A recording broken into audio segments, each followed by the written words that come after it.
Washington, D.C., the home to the American national capital, and home to many different historic landmarks. But as well tonight, it is home to UKW Red, White, and Bruised.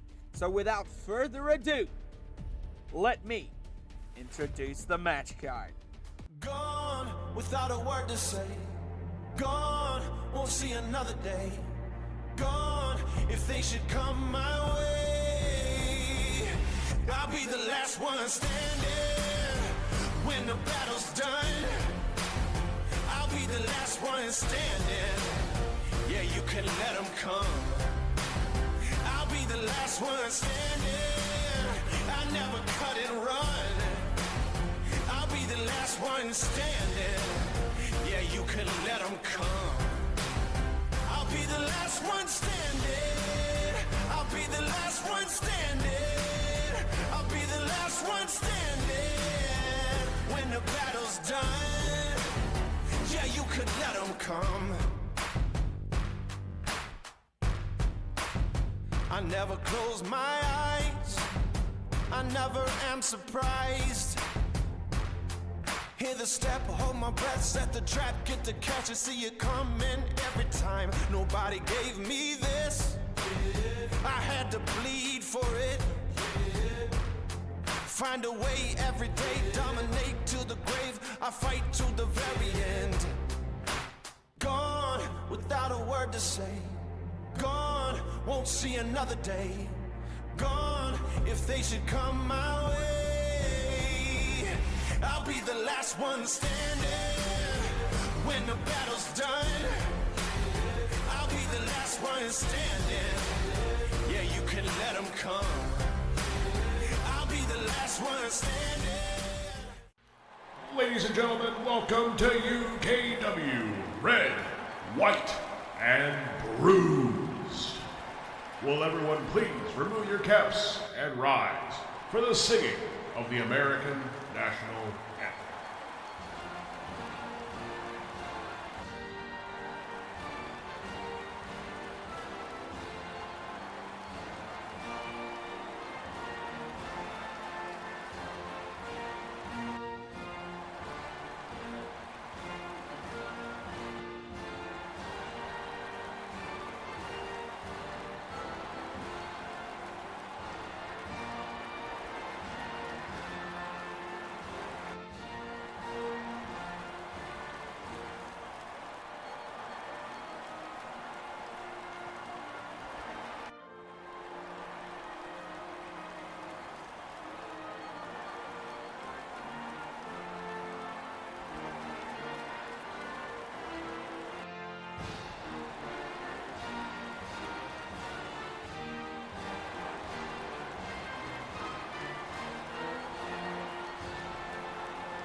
And now, by the request of the #1 contender for the UKW Championship, A-List Austin Wallace, we will now play the British National Anthem.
And introducing next from Manchester, England, he is the second son, Alfie Parcher.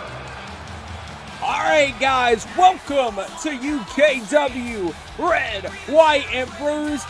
And ladies and gentlemen, I am your boy Cass, joined by Valente and Dakota as always, as we are hyped for what is going to be an exciting night of UKW action. And guys, we're getting it started with a big grudge match between the second son, Alfie Parcher, and the wild card, Zack Knight. What is going and set to be a big culmination for Alfie Parcher and Zack Knight. And guys, we know the big thing about this match. If Knight wins, he receives a UKW contract.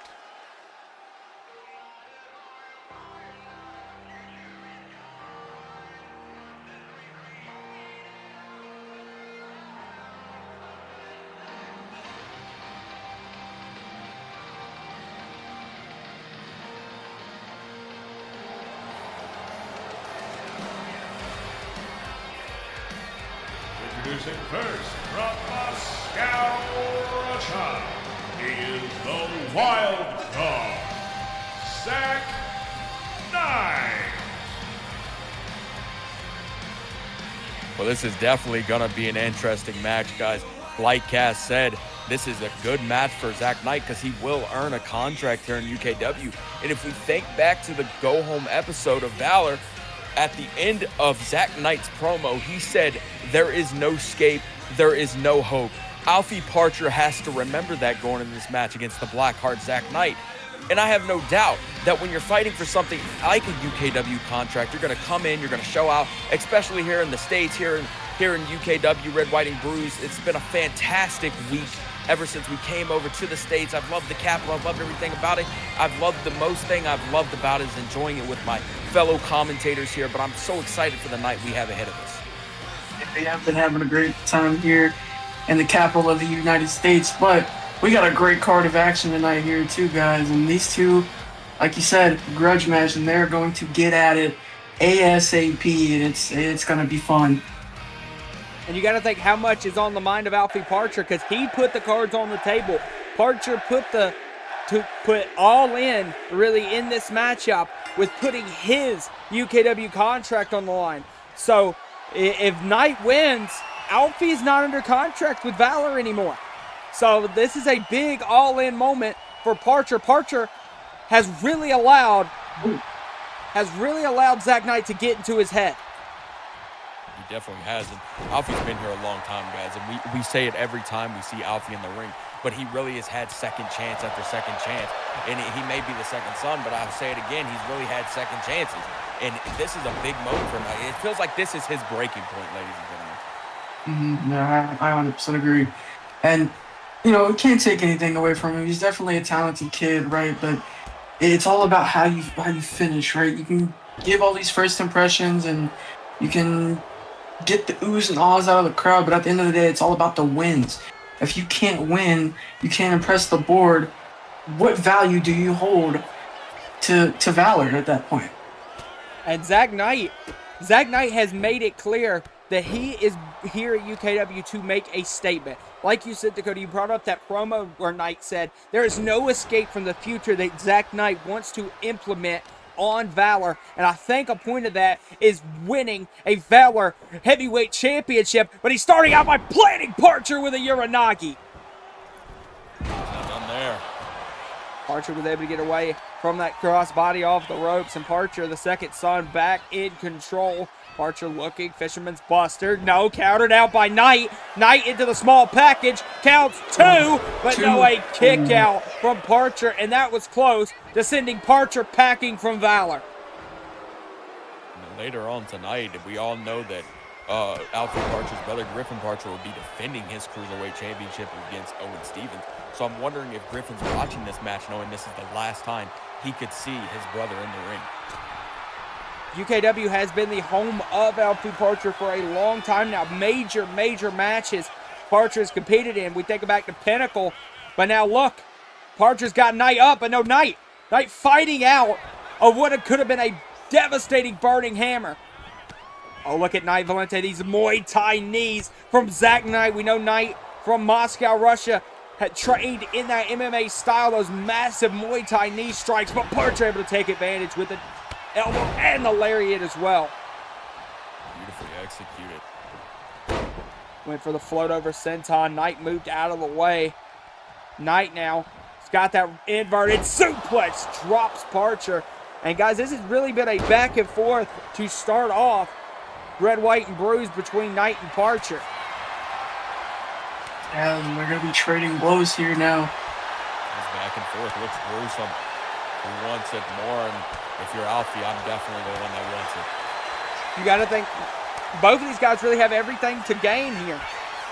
Knight gains a UKW contract. Parcher gets a much-needed, massive PLE win, which he has been lacking over the past couple of months. Like you said, Dakota hasn't really been able to take that next step on a massive event.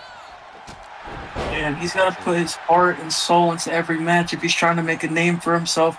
And not only make a name for himself and keep that name for himself. So he's got to be able to come out of here with these wins. And I know I could say it sound like a broken record, but it's just true. It doesn't change. And you wonder. Yeah, go ahead. What Cass was talking about earlier is Parcher's been in a lot of matches. We think to the first level elimination, UKW elimination chamber. Who was in that match? That was Alfie Parcher. Parcher was in that match, and he wasn't able to get the job done against the other 5 competitors. And he's been in a lot of championship matches. He's just not able to get the job done. And we've talked about it since Griffin Parcher, day 1, has been in UKW, of how Griffin came in and got the job done. Alfie has not been able to do that, so I think it's driven him to a broken record, as you said, Valente. It's driven him to this match. And you really got to think, like, is that the reason he accepted and went all in?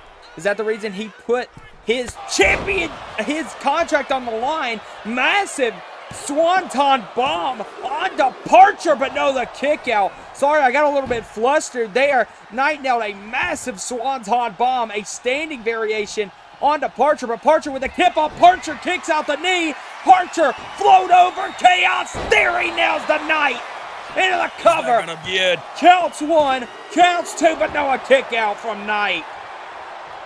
Knight able to stand it, but Parcher's got to get to the drawing board. He's got to figure out a way to put Zack Knight away. Multiple chops raining down on Knight. Parcher again looking for that fisherman's buster. Another roll through from Knight. We saw him with this earlier, and another kick out from Parcher. If I'm Parcher, I'm not going for that fisherman's buster anymore. It has looked to play too much of a damage. Knight's almost ended this match twice off of it. Flying in with the chops, but Parcher now kicking out the leg. And now bringing the fight as well. Continuous chops that is looking like it knocked Zack Knight back, but look how he recovers. Oh my God! My goodness! Zack Knight just rebounded off the ropes and dropped Parcher, and now has him in the corner, set for a super kick. Lighting up, lights up Parcher with one hell of a super kick. He's not done. Parcher's down. He doesn't know where the hell he's at after that one. What the hell is Knight looking for here? Oh no, what the hell was that? A back kick from Knight, but no, Parcher kicks him off. Parcher kicks him off, big shot, and an Itsuguri countered. But no, Knight now cutter! Knight, no! Into the cover of the cutter! Counts 1, counts 2, no, the kick out from Parcher! Parcher saves his UKW contract. And you say Knight, this is the second Knight time. frustrated with this is the second time he's been in the ref face, guys. He's just so Oh mad. my God, a second cutter to Parcher. That's got to be it. 2. No, another kick out from Parcher. Parcher kicked out of the cutter again from Zack Knight. Parcher's hanging on. And you see Knight is frustrated with the referee. Parcher's damn near out cold on the outside, and Knight is watching Parcher. Knight off the ropes. He didn't see Parcher into the ring. Here comes lariat.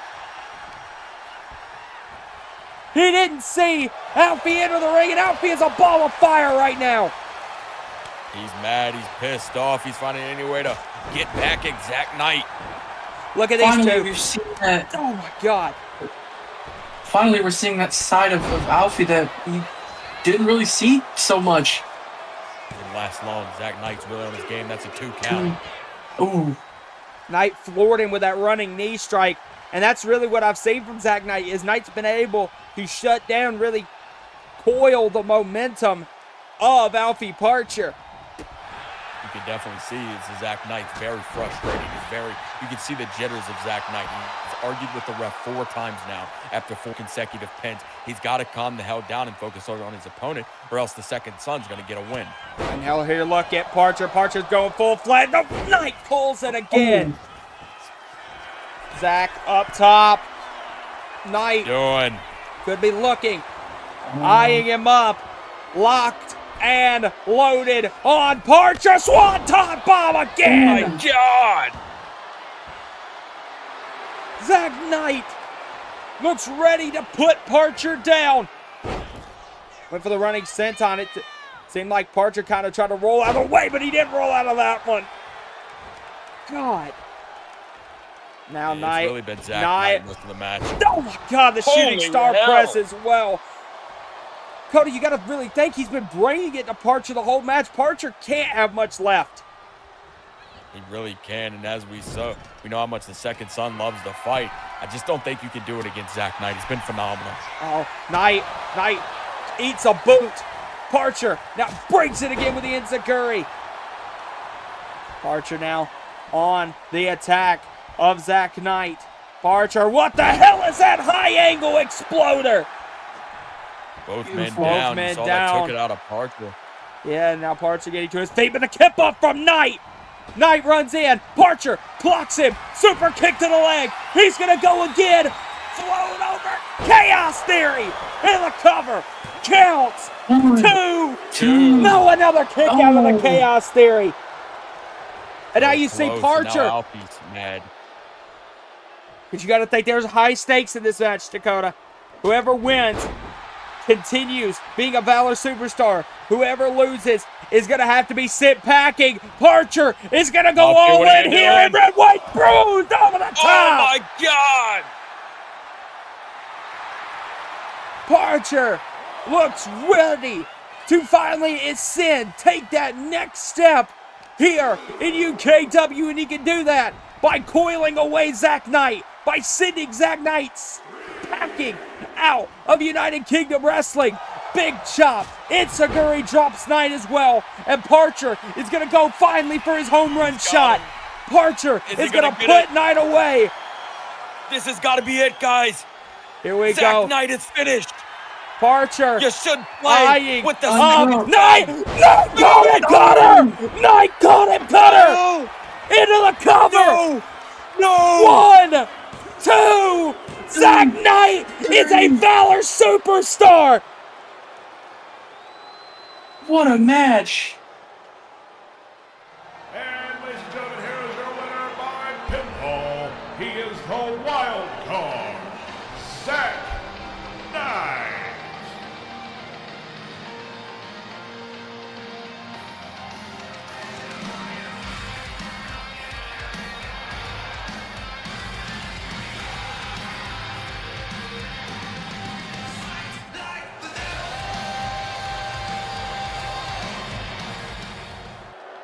Introducing first the challenger from Brooklyn, New York.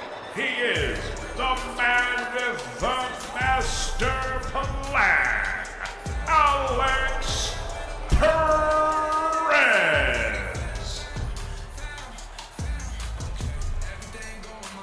Ladies and gentlemen, here comes Alex Perez, and he's challenging for the Pride Championship tonight against Azrael.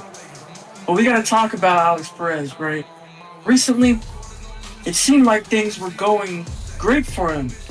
You know, he beat 3 people in a gauntlet match to earn this opportunity. But on the go-home episode of Valor, he lost it all, and he lost to Brad Barnett. And it seems like he's kind of careening and losing momentum. So I'm really confused on what his mindset is here tonight going into this match with Azrael. UKW Pride Heavyweight Scranton, New York, he is Azrael. And guys, when we really dive in to think about the Pride Heavyweight Champion Azrael, you gotta really think that Az is ready to move on from both Chris Slava and Alex Perez. He beat Slava for the Pride Heavyweight Championship. We know Slava's taking a bit of a leave of absence to kind of regain himself, rehabilitate himself from some of the injuries that he suffered during his Pride Championship reign. But he's also ready to get Alex Perez out of his sight. He's ready for new challenges. Because you got to think that Azrael is finally ready to take that next step as a big single star. And he has the chance to do it with that Pride Heavyweight title across his waist. But he has to get past the man with the master plan here tonight. Indeed, and I'm going to be honest, guys, I was hoping Alex Perez didn't make it to the airport. I was hoping he missed his flight for how cocky that son of a bitch is and how much I hate him for what he's done so far and his cocky attitude. But there's one thing I will say about Alex Perez, is that he can fight, and when he can fight, he'll take the fight to you. We think, like Valente mentioned during when he was coming out, that gauntlet match to get this, when he beat not only Luke Hammer, Big K, he beat Brad Barnett, he beat those guys back to back. He started with Chase Cobb, and then he went on to beat Big K, and then he went on to beat Brad Barnett. He earned his spot here tonight, and I will respect him for that. But I hope to hell Azrael whoops his ass so bad that he doesn't see another Pride match again. It's going to be, and you got to also like really dive into the fact of Alex Perez's, what's his body state in after that big no disqualification match against Brad Barnett? Like, how is he dealing there? Like, he can't be 100%, but we're going to find out right now. Perez and Azrael starting off a big Pride Heavyweight Championship contest. These two wasting no time, going right after one another, guys. And Azrael's really going to look to bring the fight. Just recently won the champion. What a punch from Perez. And like you said, Valente, it's really kind of disheartening. Right when you thought Perez was taking that next step, he drops the match to Barnett. So it's really kind of wondering how he's going to look to take that next step if he was to beat Azrael tonight. Yeah, it seems like, he takes a big step forward and then a big step backward, and it's kind of hard to get a grip on. Not only that, like you said, you don't think he's 100%. I don't think he's 100% physically or mentally right now. That's got to take a toll on him, right? Yeah, you can't be 100%, especially after the loss to Barnett. You can't be 100% physically or mentally. Like you just said, it has to take a big step on you. Thinking you had a lot of momentum leading into probably, Perez has been around a long time, but this is probably his biggest championship match of his career. We know he's a former World Tag Team Champion, but I genuinely do think you've got to argue this is probably his biggest match of his career. There's no argument, man. And I think Azrael's done great ever since winning the title, how he's carried himself, how he's been around, no doubt. Oh! It's going to be hard for tonight. Oh, my goodness. Like the factor you said, Cass, that Brad Barnett losing that really shocked me. I was not surprised for that. I'm a little weirded out. I know Brad Barnett wanted his revenge for Alex beating him in the gauntlet match, but I was a little stunned to see Alex lose. And I really think that takes the next step to how Steezy can push himself forward in the Pride division and overall on Valor. But it's really going to be curious to see if Perez can rebound from that loss to Steezy and take this next step and possibly knock off the Dominican Assassin here tonight. Alex sends him into the corner and right into that turnbuckle post. Perez in control of the Pride Heavyweight Champion Azrael. You see these two going back and forth.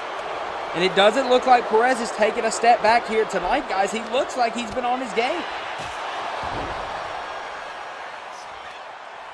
Perez picking up and nailing a massive spinning back kick into the cover. Counts one, counts two, but a kick out from the Dominican Assassin. I'm interested, guys, as well, to see how Alex's duration, his stamina goes after that big no disqualification match as well.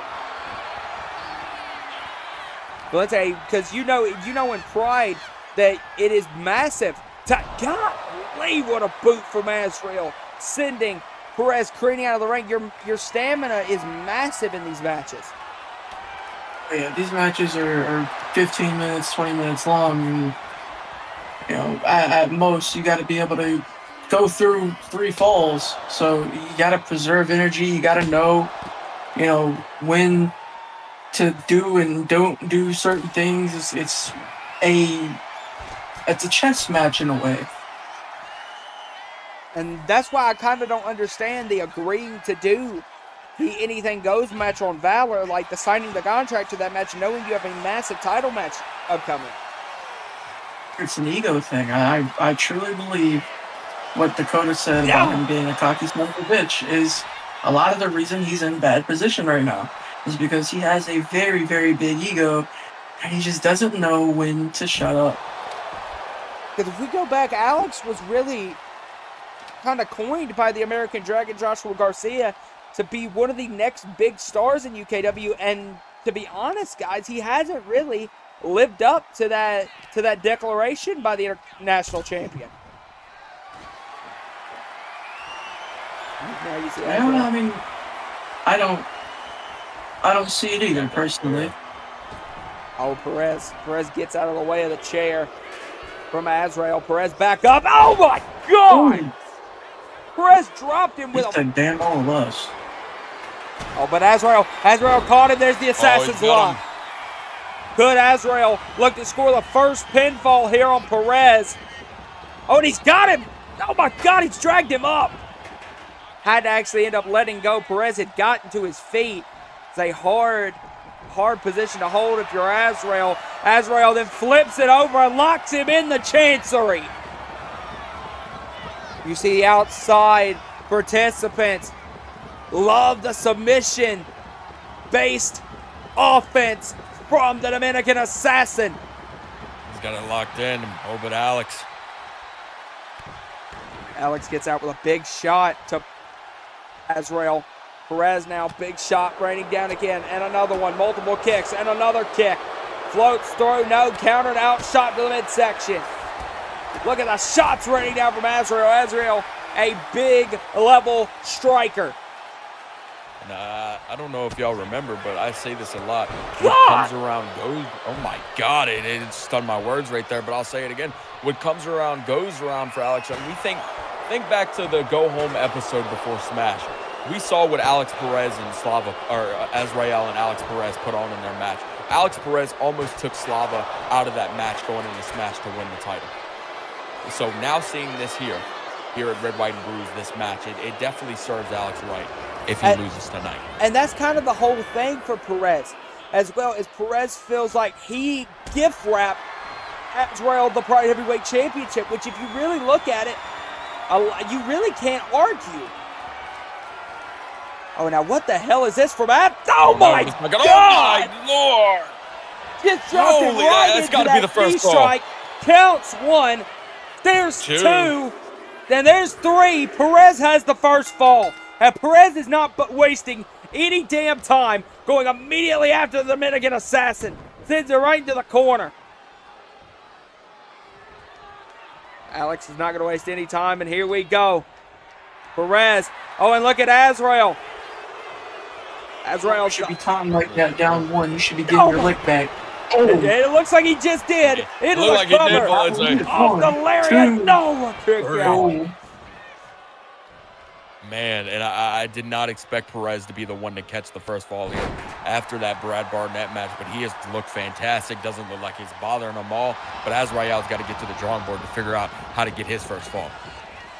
And he's nailing those reverse lariats majorly. And you got to wonder, did Azrael maybe overlook Perez because he saw how much Perez put into that anything goes match? Now what is he looking for here? Look at the ankle lock locked in. The ankle lock locked in on Perez. This could be the first fall. Perez locked in that ankle lock. He's ate multiple different lariats. Perez, though. Perez counters out the kick. The kick to the Dominican Assassin. Oh, now sends him. Oh, no. A whip for the boot. Dragon screw. Oh, my God. Oh, my God. Perez holding the knee now. Holy hell. And Azrael's not playing around anymore, guys. You can't. You're down. You get pinned again. You lose the championship. And Azrael does not want to be the first person to really lose the Pride Championship in their first defense. I don't think, Valente, you're the Pride Championship guy. I don't really think that's ever happened before. Here we go into the ankle lock. Got it locked in again. A big ankle lock here on Perez. And you got to think off the dragon screw. Yeah, you got to think the dragon screw dealt damage to the leg of Perez and all of that. So that has to be massive. And Azrael's not waiting. He has flipped a switch on Alex Perez. You kind of have to now that he's got his first fall. It's 1-1. Next pinfall wins it. So he's got to find a way to continue. Just continue what he's doing. Keep it on Alex Perez, giving him no hope. Next pinfall submission gets the W here. Massive Death Valley driver. Azrael trying to get back to his corner, I think. He put Perez back in his corner. Oh, yeah, and he got there, and that was a massive running in Seguri. Valente, the Pride Heavyweight Championship has been a title synonymous with this endurance and submission style, and Perez really doesn't embody any of what you would imagine the Pride Heavyweight Championship being. But no, Perez with the roll to the ref's not getting there. Perez might have had the match won. 2. Oh my God, 2. I'm not going to lie. Perez might have had the match won if the referee was in the right position. Faster. He's got to think he's got to guide through all these people outside the ring, so the ref's working overtime right now. So props to him. What the hell? Oh, look at this. The Anaconda Vice. The Anaconda Vice locked in from the Assassin. And look at that, locked in on Perez. Perez has got to try to get out of this. And he's going to get out of it with the knees to the back. Perez now looking, sends Azrael in. But Azrael with the shot to Perez. And now sends him onto the table. Azrael, what are you doing? Azrael, we've seen something very similar to this. Splash! Oh my God! Oh my God! Cleared the distance. Did the Dominican Assassin? And look at Azrael. That just took what the hell just happened? A massive diving splash from the Pride Heavyweight Champion Azrael. Oh my God! Oh my! Did you just throw the steel steps? I mean, I guess that's what that cocky son of a bitch deserves. But damn! Well, now look, he's up. He's up on the shoulders. Oh my God! Oh my Lord! Death Valley driver on the stairs to Perez. Like I said, he is finally ready to end Alex Perez. Oh, he's back on the shoulders again. Death Valley driver to Perez. I think a fan pulled that steel chair out, or that steel steps out of the ring there, guys. Look at, oh my God, air raid crash. Perez is in a bad position here in what could really be a, oh my God. Oh my God. This is bad. This is really bad. I don't think this is what Perez expected. Azrael is on a different level right now. He is absolutely beating the living hell out of this cocky son of a bitch. Yeah. This is bad for Perez, man. Oh, man. Oh, Oh, no. No. God! Oh, my. Holy shit. And there's 2 minutes left, and it doesn't show any sign of Perez continuing this match. Look at his back. Look at everything. Oh, my God, it's going to get worse. This is a bad day at the office. I don't know what kind of contract he's on, but you couldn't pay me enough for this. Oh my God! Not again! No! Oh my God! We haven't seen Perez get a bit of offense in a good 3-4 minutes. Not since he got put through the table, that's for sure. I don't even know how the hell he's... Like you said, Dakota, the nose is broken. This is such a bad day. Now look at Azrael. Assassin's lock. Locked in on Perez. And Perez wasted no time. There's the tap out. Yeah, makes sense. Here is your winner and still UKW Pride Heavyweight Champion, the Dominican Assassin, Azrael. A hell of a match from the Pride Heavyweight Champion, Azrael, as he continues to be on a dominant reign to cement himself as a big player on Valor's roster now. Getting a massive round of applause from the crowd, guys, here on the stage here at Red White. Wait, who the hell? Oh. No! Who's that? No way! Oh, no. No. A man that has a lot of history with the Dominican Assassin. That's Jake Pentagon. And you see Azrael trying to get Pentagon's attention. What the hell is Pentagon doing on UKW?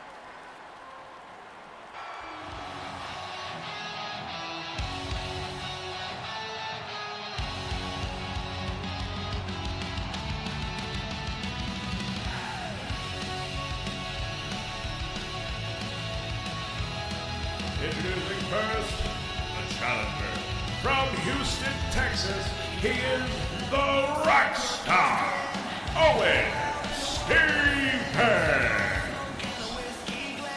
And guys, a major opportunity is at hand for the rock star, Owen Stevens. Guys, if you can cut back to UKW Smash, when he made a statement in stone to Griffin Parcher, Owen Stevens wants that UKW Cruiserweight Championship, and if he's gonna get around, what the hell? Oh! Well, I mean, if you think back, this is just payback. We know that this is just payback, guys. This is payback, to be fair, to be completely fair. As much as I don't agree with Griffin Parcher sometimes, this is payback. This is payback. Owen Stevens attacked him after Griffin Parcher's loss to Jack Taylor. This is just straight payback. You got to think, after the loss to Taylor, Griffin ended up getting the upper hand on Stevens even after Stevens' attack. These two have been going back and forth for a number of weeks now, and I think it's finally time to get the culmination, and the Rebel is putting a beating right now on the Rockstar. You make a good point. He did get the upper hand, but Owen Stevens still attacked him from behind. Still tried to get an advantage to take his opponent out. And now just Griffin's just doing what Griffin does well, and that's that bruiser fighting style. That is true. And Parcher, gotta think Parcher's not too happy, and maybe this is fueling a lot of it too, about what happened to his brother Alfie earlier. So maybe he's all over the place right now. And now is looking to drop Owen with a massive Michinoku driver into the cover, off the driver, but a kick out by the Rockstar at 2. Here we go. Big jawbreaker into a hell of a forearm that just dropped Griffin. Now Owen sends him off the ropes. Owen, look at this. Owen, bangarang! And Owen continuing the assault now on the left of Griffin with a hell of a shot into the elbow, and Owen has taken control on the Rebel. And despite the one being attacked, handling it pretty well right now. He is. Very similar to how Griffin handled being attacked on Renegade a couple of weeks ago. Big drop kick from Owen, and now Owen trying to get the crowd behind him. These are two guys that really kind of aren't fan favorites for the crowd here, so it's going to be interesting which side the crowd eventually gets on. Definitely, and like we talked about with the Renegade a couple of weeks ago, we were very surprised to see Jack Taylor actually win that match. So we talked about it during the match. I remember we talked about that Jack Taylor could get a shot in the future. I'm excited to see who wins this match and who maybe Jack Taylor wants to go after. Because you also got to take, Dakota, Griffin has really been off of his game because of the Rockstar Owen Stevens. And that ended up being a big reason for the Jack Taylor win. So, like you said, Jack Taylor's got to be watching this match very closely and maybe seeing a potential challenger in either the Rockstar or the Rebel. He definitely deserves it after that upset. But Owen Stevens has done fantastic despite getting attacked early on. You see Owen getting Griffin to his feet off the second rope. What a massive corkscrew kick! Perfectly executed, and it looks like he's going for it again. Now looking off the rope with a moonsault. Griff able to move out of the way. Look at this, big shots raining down from the Rebel. Big kick to the midsection, and a drop kick as well to the knee. Griffin sends Owen off the ropes, ducks underneath. Big European uppercut. Owen moves out of the way again. Owen now running super kick into the cover. Oh my God! Out of nowhere. Into the cover. Counts two. Oh, he saves it. Griff saves the Cruiserweight Championship for him. And that could have been 2 Parchers down in one night here at Red, White, and Bruised. Owen not the ropes with the moonsault into the cover, and that might be it. He barely kicked out of the super kick, but he finds a way to kick out of the moonsault as well. You made a good point there. It's going to turn into the fall of the Parchers night, and that is not what Griffin wants. Comes Owen in with a big Instagram. He blocked it though. Big shot raining down from Griff. Griff now with the back suplex on Stevens. Now big shot to the midsection again. Owen in trouble. Got him. Power bomb in the corner. And that's that bruiser mentality Griffin has. He's done playing now around. Look at this. There it is. Rebel driver into the cover. Referee gets to position. Count. Oh, but a kick out. A rebellious kick out from Owen. I don't think Griffin can believe that, so he's arguing with the ref. But guys, I think he needs to turn the hell around. I think it gave, but Griff with a big shot to Owen right to the ribs. Griff now picking up Owen Stevens. Big shots raining down, but no, an arm drag by Owen. Owen now with a big drop kick on the floor. Stevens now calling, looking, running off the ropes, whipping the lariat. Griff pushed him off. Smart move by Griffin there. But Owen not able to capitalize. Owen continues the assault on the outside. These two going back and forth, seeing who's going to get that upper hand, who's going to take that next step, who is going to win this match and be crowned Cruiserweight Champion. There's a count of 7, guys. Big suplex, and Griffin's not going to waste any time. He's going to get in. He's going to get in, and he's going to take the count out. He's not resetting it. But a kip up, and Owen gets in.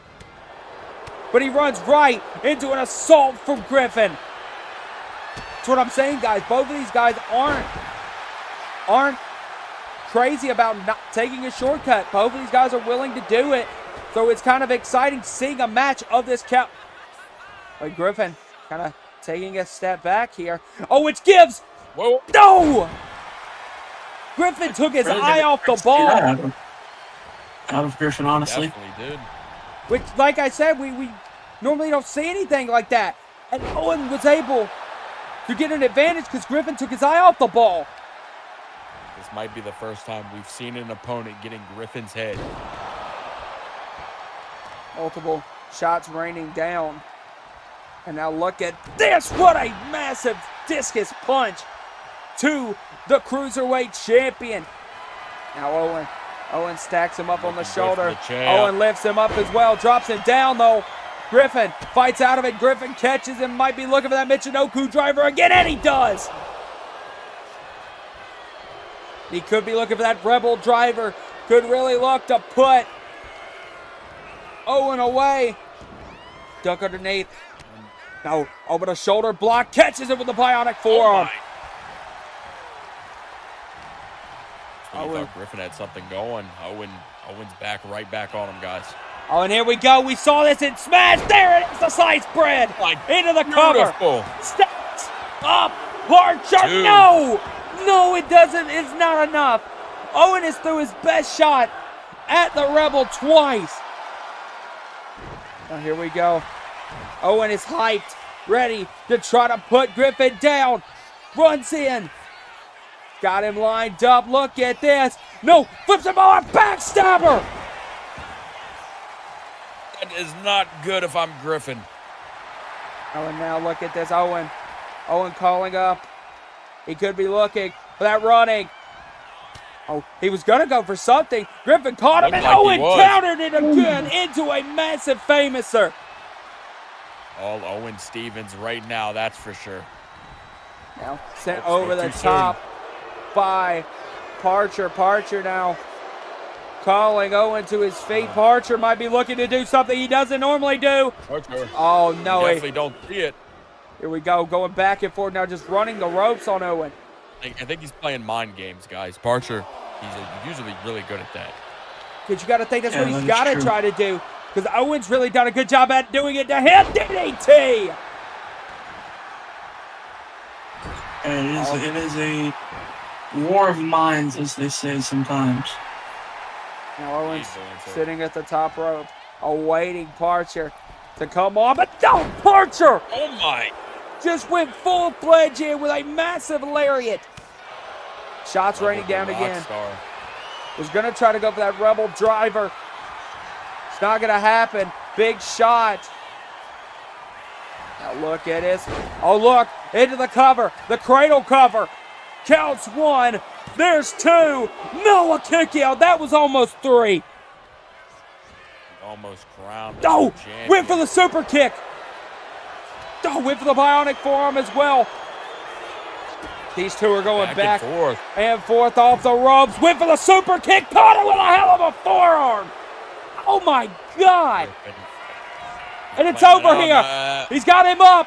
Rebel driver. Ball game.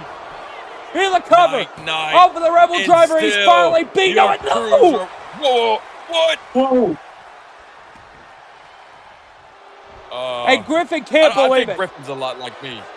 I cannot believe Owen Stevens stayed in this match. And now Owen off the ropes. Went for the super kick again. Griffin countered. And now Griffin took out the knee. And look, both of these men exhausted. And Owen holding that knee. Griffin sees it too. You got to think Griffin's the only one up right now. Yeah, you got to think he's going to try to capitalize here off of that. He's got to try to capitalize here off of that. Look at this. Locks him into the same way he won the Cruiserweight title from Kareem Hall. Look at this. Now just biting the back of Owen Stevens. Stevens got out of it again. Stevens. Just when you think the rock star is put out and down and about, he finds a way, that's for sure. Massive big spinning back elbow into a diving elbow drop as well. Now going up top. Owens. Sent big lariat. What is going to happen here? Owens going to go full-fledged over the top. Oh my God. Parcher. Look at Owen Stevens. Now Owen, this match has been next level, absolutely incredible. Owen now walking. Parcher into the barricade. Right there with you. This is not good for Griffin. Owen has now found a way to wear him down as much as he can, and I think Owen might be with the win here, guys. Owen calling up Parcher. Owen's gonna go. Owen over the ref. The referee got in the way. Owen. I think the referee got in the way. I don't think that was intentional. But now look at Owen. What is Owen doing, guys? Owen, the referee's down. He caught that super kick that was intended for Parcher. Just pinged Stevens just pinged the chair out of the face of Parcher. The ref didn't see it. So it's fair game. Now look at this. Running super kick into the cover. No, not this way. 1, No. 2, 2. that's 3. 3. Owen Stevens with a massive Cruiserweight Championship win. Ladies and gentlemen, here is your winner and new UKW Cruiserweight Champion, the Rockstar, Owen Stevens.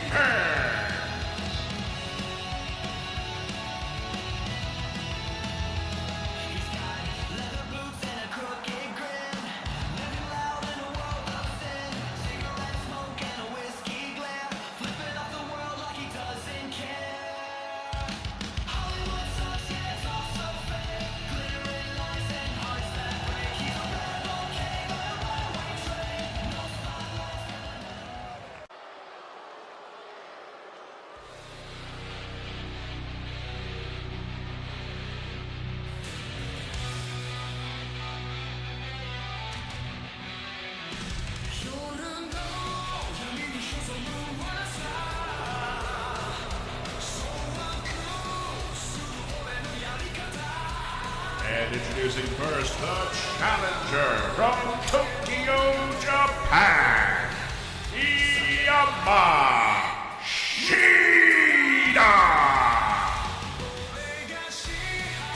Well, ladies and gentlemen, here comes the big, bad Yamashita. And if we all remember, this man returned at Smash with a vengeance. And ever since then, he's been going after Joshua Garcia and that International Championship. And tonight, he's going to have the chance to take the International Championship from him. And I don't know about you guys, but this is a very big, scary dude. And Joshua Garcia is in for one hell of a fight tonight.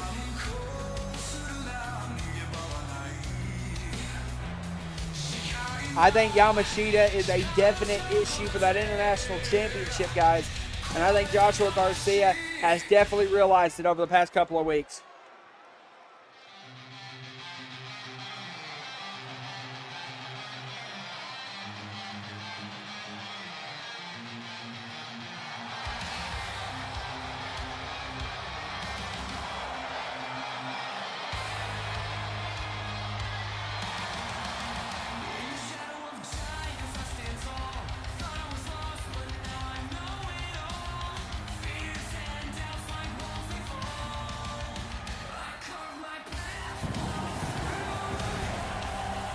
Introducing next, he is the current reigning, defending UKW International Champion from Kill Devil Hill, North Carolina. He is the American Dragon, Joshua Garcia. Well, ladies and gentlemen, props to Eero. He has been fantastic all night. You can definitely tell he's done a great job. And like he said, this is the international champion, Joshua Garcia, the American Dragon. He has been on a roll so far in season 7. It started from all the way from Pinnacle to Smash when he took on Alfie Parcher. But what happened after Smash, guys?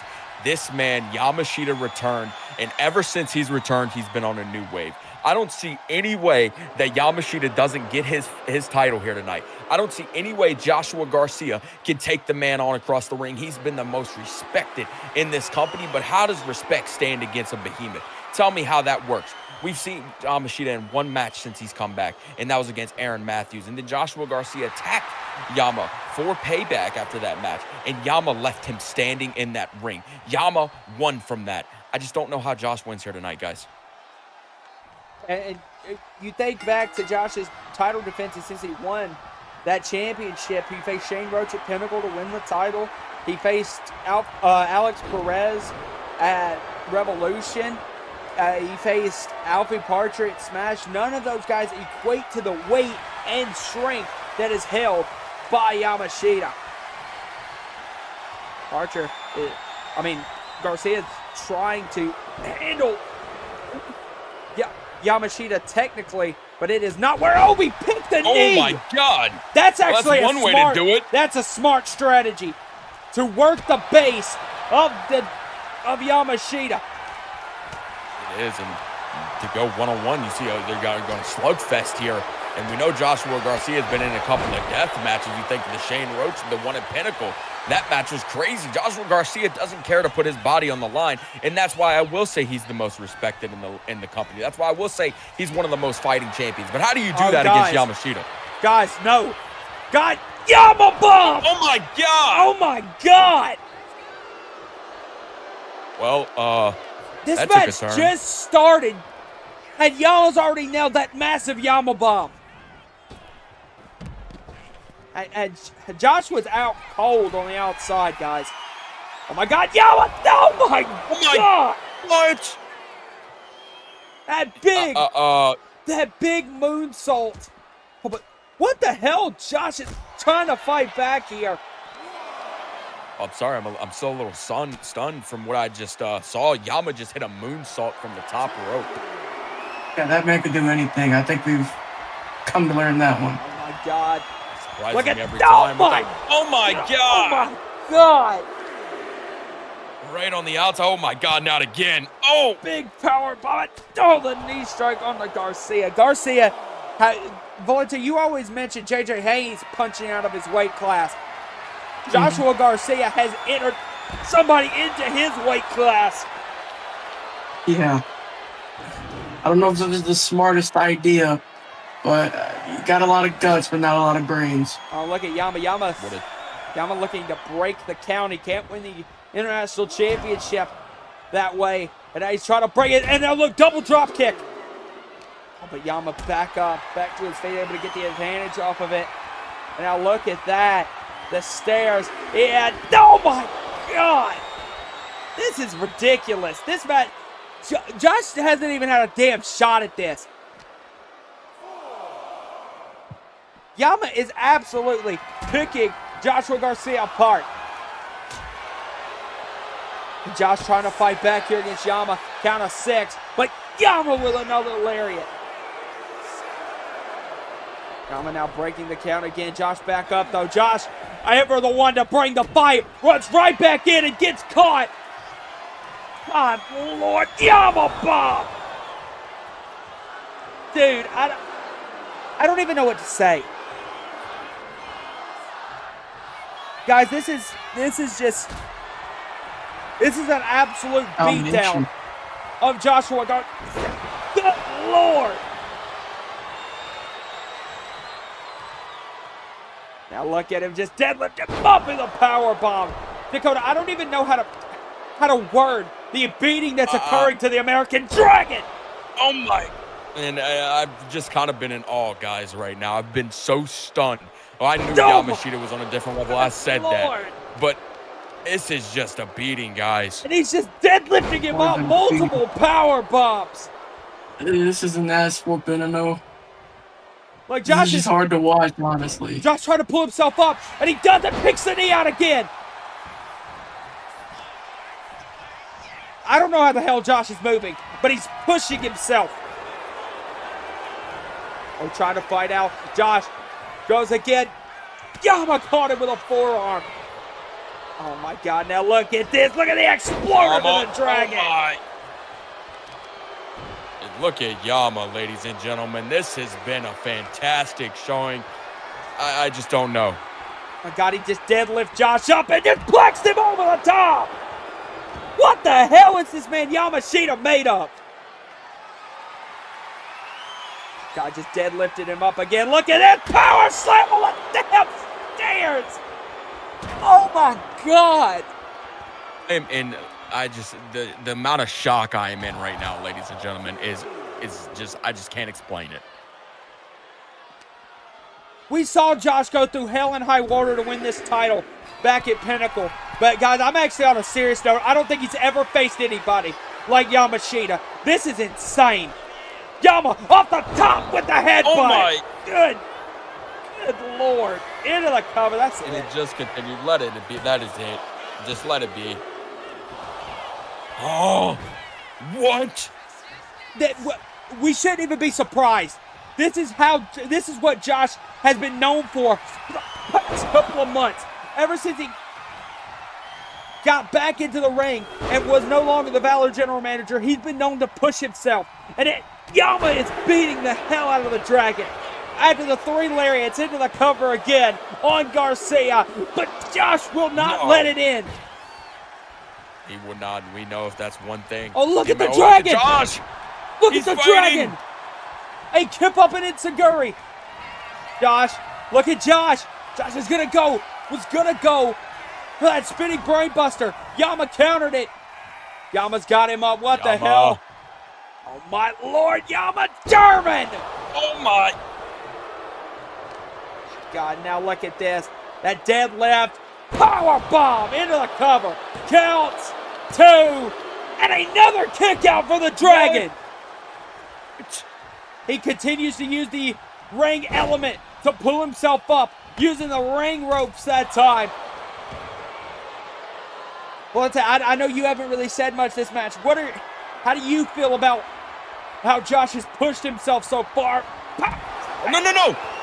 It's hard. It's hard, honestly, to say anything when you're just watching a one-sided beatdown from Yamashita. But I wouldn't even call what Josh is doing pushing himself, because honestly, it sounds like he's killing himself. Yamashita might want to get off that ramp. That holds a lot of PTSD for Yamashita. If you think back when he was trying to win the Valor title from Black Iron. Yeah, this is a completely different Yama. Yama has taken this to an entirely different level. It's not even about the championship no more. Yama. Okay. You can see the fatigue of Yama finally showing. Jesus! I thought. I guess I lied. You definitely can't see it. Josh is pushing Yama to beat the hell out of him, and Yama, this is a lot. This is a lot to watch. This is starting to get very graphic. Oh my! Look at the back of Garcia. It doesn't even look like Yama has a scratch on him. I don't even know what to say. Oh, Josh gets out again. Josh gets out that back end. Josh now starting to run away from Yamashita. And now runs in. What a lariat from the Dragon. And Yama's right back up. What the hell is this dude made of? He just leveled Joshua Garcia out of nowhere. The duck under from Yama. The leap over as well from Yama. And look at the Snapdragon. And now picks him up into the powerbomb. Flips him over into what the hell of a knee strike. The assault continues, guys. It really does. Oh my. This is not, I have no words. God! Yamashita has beaten the hell out of the Dragon. Oh my. He is just throwing Josh all the way across the ring. I'm really thinking Tristan Sidney needs to come out here and stop this match. I know Josh has been in a lot of hellish matches, but there has been no life from the Dragon. Into the cover off of the German. That's got to be it. Come on. Oh my God. What? He's got to like pain, right? Stay down, Josh. He's got to like it. Oh my God. Stay down. It's better for your health. To the cover. 1, counts 2. 2. Josh again. No. Josh, come on, Garcia. Do you want to make it out of this arena? We know the length Josh is willing to go. Think back to Pinnacle, the match with Shane Rhodes. Shane Rhodes put Josh through hell. He put him through a light. Multiple shots raining down for Josh with the kick. Runs in, ducks under Yamashita's drop kick, but Yama's back to his feet. Now look at the, oh my God, the electric chair German again. Now picking up. You've seen some flurries from Garcia, but it has been Yama since the start of the match. And I just think it's I know Joshua Garcia is hanging in there, but I just don't see how he retains his title. What the hell is Yama going for here? I have no clue. I don't know what Yama's been going for all match. He's been absolutely ridiculous. Holy shit! Oh No, my! no, no, no, no. Yama He's gonna kill it. bomb off Oh the my top rope. God. Well, And I that don't. happened. And now he's not done. He's not done. Second Yama bomb into the cover. That's it. That is it. Your new champion. Yamashita with a 3. dominant performance here at Red, White, and Bruised versus the American Dragon, Joshua Garcia.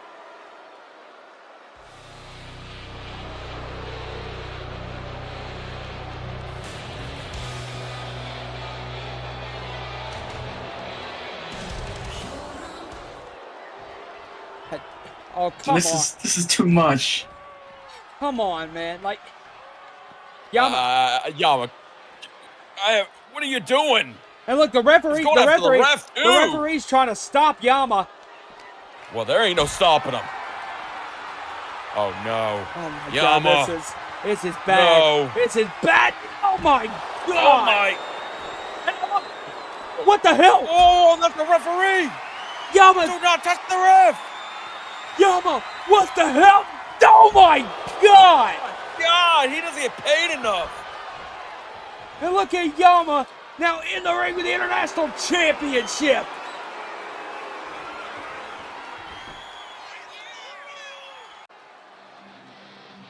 Don't play nice.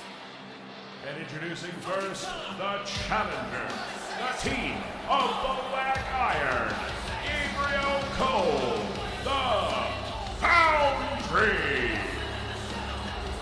Well, ladies and gentlemen, there was 2 matches tonight that I was just not excited to see, and 3 people that I was not excited to see, and that was Alex Perez, Black Iron, and Gabriel Cole. These cocky son of a bitches, these heel people, I would say, have been in UKW and are now, what they are doing is targeting the upper echelon. That is exactly what the Foundry wants. What they did to Orlando Silver was ridiculous. And Leon trying to get his revenge, but it didn't work. What they have done overall has been ridiculous. I am not proud of this team. They don't even deserve half the respect the upper echelon deserves. That is why I do not want them to win tonight.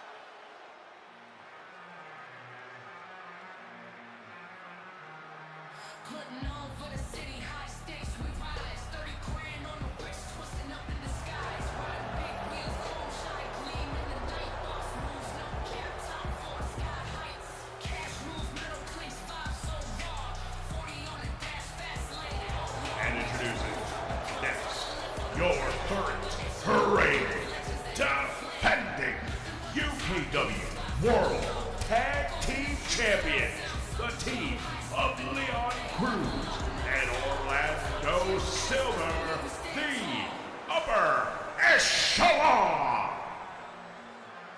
And guys, as we are introducing the UKW World Tag Team Champions, Dakota, you brought up a good point that the Foundry have really had the advantage over Leon Cruz and Orlando Silver. You can't really see it right now, but under that world title belt for Orlando Silver, his ribs are wrapped. Orlando suffered multiple cracked and bruised ribs, but he is pushing through for this world title defense. And you got to think Leon's not 100% either after the brawl he had with Gabriel Cole on Renegade. These two are beaten, battered, and broken, but it has been the story element for their World Tag Team title reign. And if there's a team that I know is not going to back down, it's Cruz and Silver. It's the upper echelon who are going to look to push through and retain their World Tag Team titles. Like Dakota said earlier, man, Cole and Iron don't deserve respect, and you got to look at what these two have done here, and you obviously have to give them the credit that they deserve, the respect they deserve. You know, Cole and Cruz went to war very recently, and Silver's, of course, beaten up as well. These two are not 100%, but they're still going to defend their World Tag Team Championships like the fighting champs that they are. And this is going to be a hell of a match because these two teams that, you know, I've been around for a while and they've done some great things, and we've seen Cole and Iron in their own right. You know, this is a match that is going to be fireworks, as they love here in America. A lot of history too in this matchup, guys. If you think back to the match in which Leon and Orlando Silver won the World Tag Team titles. Cole and Black Iron were in that match. So a very interesting story being told here, as this is the first time we're getting a really good look at the wrapped ribs of Orlando Silver, and you know Leon is not going to let Silver start this contest. Here we go. Yeah, and you look at Leon's arm, and back to that match against Cole. Cole completely kept getting him in that arm bar and just working on the arm of Leon, if y'all remember. And they did a fantastic job. I gotta say, as much as I hate the Foundry, as much as I hate the way they do things, they fooled everybody. It was a class act, a master class plan. But when you face a respectable team like the upper echelon, it's just, I don't know if it's gonna work in effect, but they're both injured. I'm excited to see how the Foundry deals with this. You really got to dive into the fact of Leon's going to be in the majority of the match. He's the more healthy competitor. Black Iron and Cole singled out Silver a number of weeks ago, threw him off one of those docks in the back at stage area, and just absolutely put Silver in a bad way. And Cruz now is going to look to try to push forward for him and Orlando Silver. And now look at Cole having blocked in that draping dragon sleeper. And I was thinking recently, the reason they targeted Silver instead of Leon was not because they thought Leon more of a threat.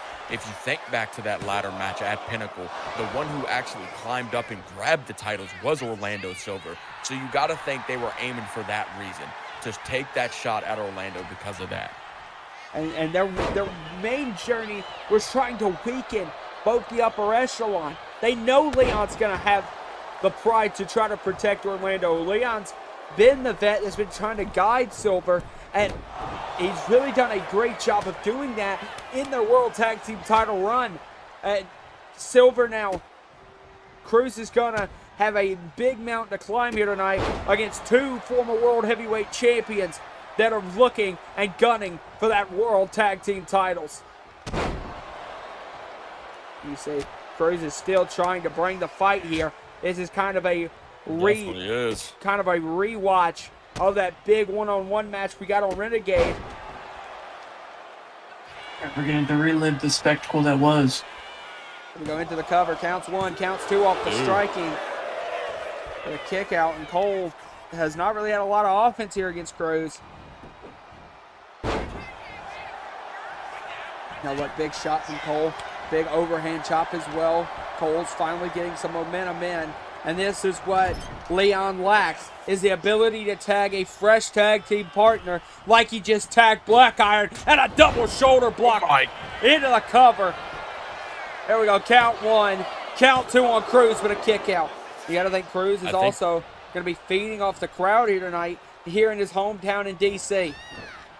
I think also with, Orlando being with those broken ribs and being as injured he is, he's trying to take time away from Orlando having to be in the match. He's trying to help his partner out, so that's why I can, kind of see why Leon has not tagged yet, but probably will soon.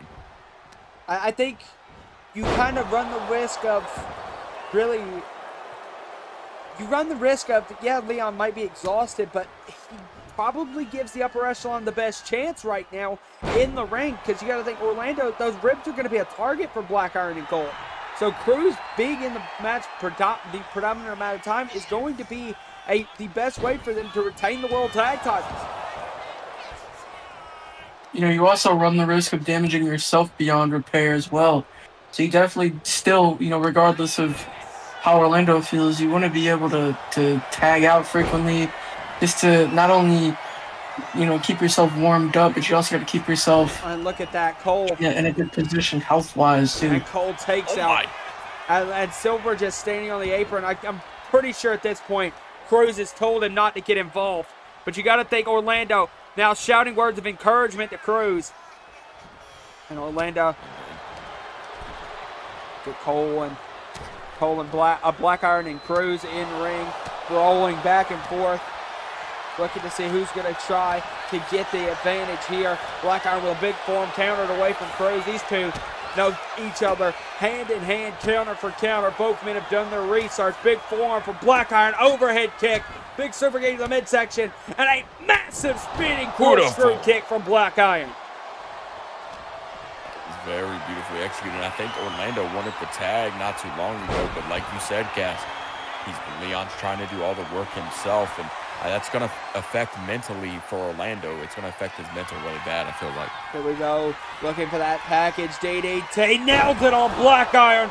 That big package DDT, a move that has been synonymous with winning big matches for Leon Cruz. What a kick out. Black Iron keeps the Foundry's chance of gaining those titles back. And there we go. Oh. And look, there it is. After Leon has weakened Black Iron down, he has Cruz right in position for one hell of a knee strike. Counts one, counts two. No, but the kick out for Black Iron. I was meaning he had Silver in position to nail a big knee strike. And now Silver. Oh my God. It took Silver a minute to get his win back after that. And look at Black Iron. Black Iron, big shot to the ribs. Oh my God. And this is what you got to think Cruz was scared of. Silver is nowhere near 100%. And there's the tag to Cole. Now look at Cole. Big shot to the ribs again. So we'll keep working on that. Well, he went for a throwback. He missed his target. But Silver just so weak, not able to capitalize here. And Cole continuing to work on Orlando Silver. Big shot. Grabbing the waist. Look at this. Oh my God. Oh my God. Right there with you. You see my Cruz, goodness. Cruz trying to reach for the tag. And it looks like Silver's just in a bad way. Another suplex. And look, it's Silver trying to crawl for the tag. And this is just, Cruz would have been better off leaving himself in the match. This is what I was scared of, and this is what we brought up. Does not look like the Foundry is going to let Cruz or Orlando tag. It does not look like it at all. And this would have been a perfect time for Andre Simmons to show back up. The former World Heavyweight Champion Cruz could have needed him in this matchup to help him team up with him to take Orlando's spot. This would have been a big moment for the upper echelon to be able to retain the world tag titles. But look at Silver coming with a big knee. And there's the tag to Cruz, getting Silver out of the match. Here comes Leon Cruz. And Cole shuts him down. Cole, big shot, and another overhead shot. Went for a big elbow. Now sends him off the ropes. Look at this. Snapdragon to Cruz. That keeps the Snapdragon has been used a lot here, and Gabriel Cole's going to go off the top. Now countered out. Cruz now looking. Overhead half and half. Nails a beautiful half and half suplex. Now guns go, float over again, half and half, but no, Cole lands on his feet off of this one. Runs in to a beautiful crossarm breaker. Crossarm breaker, and there's Orlando Silver. Look at Orlando. Silver runs in, big shot. Multiple shots raining down. Oh, but look at Black Iron. Black Iron with a shot, Black Iron launches in. Oh, he nails Cruz. Oh my God. He nails Silver. Cruz moved out of the way. And the knee bar. This is absolute bedlam. This just became mayhem. And over the top over the top goes Silver. How the hell is Silver pushing himself here? That was a hell of a risky move by Orlando. Point and rod on the floor. My goodness. This has evolved into a beautiful World Tag Team title match. What the hell? Leon, what are you doing? Up on the barricade. Moonsault. Oh my. Moonsault to Cole off the barricade from Cruz. Like we haven't seen that one. It's a very innovative offense. Here from Leon Cruz. Springboard. Looking for the lariat counter. Throw back by Cole. And look at Cole. Cole wasting no time to target the injured Orlando Silver. Silver's down. This could be it right here. He's isolated Cruz. And now what the hell is this from Cole? Runs in, look at Black Iron, big lariat. And look at the teamwork from the Foundry. Isolating Leon Cruz, big knee strike. Oh, and look at this. Look at the blue glass kick, flat iron combo. A massive bluegrass kick, flat iron combo. No, but a kick out. Great tag team work by the Foundry. Black Iron and Cole did not pan out against the upper echelon there, but they are definitely in control. Black Iron now went for a big shot. Cruz countered, look at, laid down. Black Iron with a shot, and now Blaze down. Black Iron's now all alone, Cole's down on the outside. Sends Black Iron in to the corner. Big tag. Sends him down. Look at this. There's the knee. Silver with a big enziguri to Cole. This is bad. Black Iron's in the ring. Massive moonsault. Now, Silver back. Up top. Looking. Silver went to lay down Cole. Cole back to the apron. Oh, but before Cole can make the tag. Super kick to Cole as well. Down the outside. Looking. Big knee strike, but Black Iron over the top. Ooh. What a move. Silver laid out Cole. Black Iron laid out Silver. It looked like Iron was trying to save And Gabriel bye-bye there, Cruz. Black Iron now up top. Black Iron could be looking to put away Silver, but Silver moved. Silver looking for a tag to Leon, but Leon's not there. There he is. But he runs in. Black Iron now, shot to the midsection. Oh, no. We're going to crown new World Tag Team Champions. Here it is, elevated Flat Iron. Elevated above Cruz. No. Cruz saves the World Tag Team titles. Multiple shots ready now, but no. Look at Silver. Back suplex.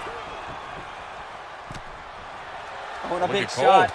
Big shot for both. And that lock. Cross-arm breaker in the ropes from Cole. And both teams, respective persons, are fighting each other right now. It's really turned into tag team mayhem here. Chaos.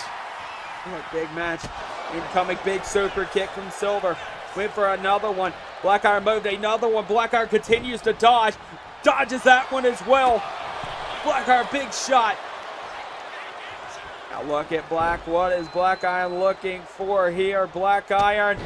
Big pop-up kick. Now, Black, what the hell? Roll through from Black Iron. One. He's got him up. Look at him. Drag him down to his corner. Big Samoan drop. Oh, it takes out Cruz. That's not what you want to see. Orlando's in the ring by himself. Oh, Iron. Got big splash. Oh, and look. Wait. Cole.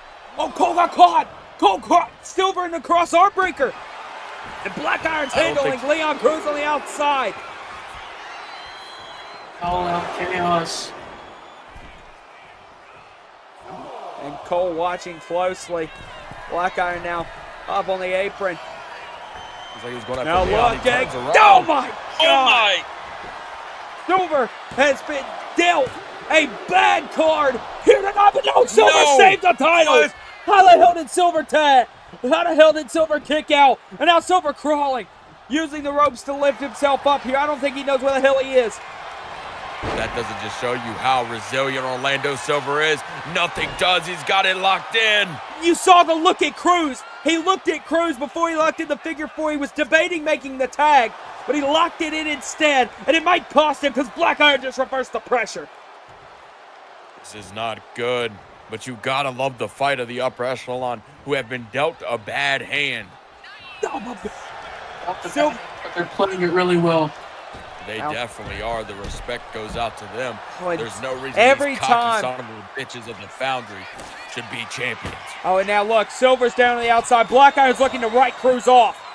He's looking to take Cruz out. You see Silver? Silver's got to be trying to get up, trying to get to help Leon. You see, he's struggling to move, struggling to get there in time. Oh my God, no. I don't think he's gonna get there. Oh No. my God!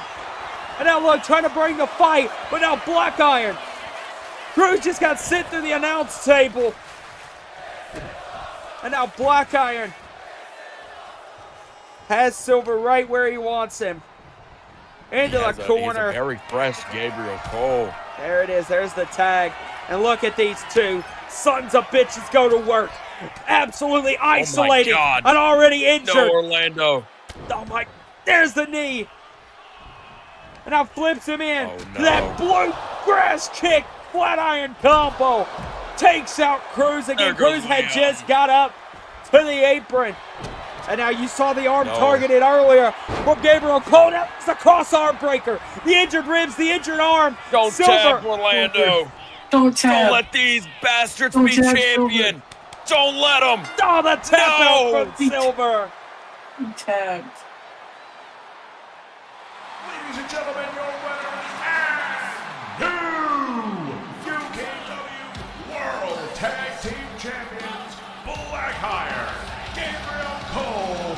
They are the Boundary.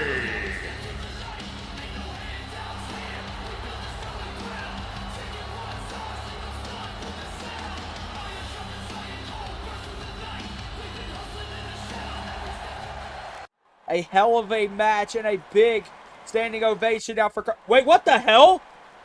That's Andre Simmons. What the hell is he doing here in DC? So this what's becoming of the UE? I make my return tonight only to watch y'all lose the tag titles. This and y'all performance since I've been gone, man, I'm very disappointed in y'all, man. If it's one thing I've always stressed, violence is a tool and it should be used as such. We couldn't get the job done when I was in my match with Tyler Drake, and here we go tonight, y'all can't get the job done. This is a disappointment to the UE. We're supposed to be kings around here. Y'all running around letting these suckers treat y'all like the help. Did? Nah, big dog. You did not just say that. After being gone for months, not a call, not a text back from you.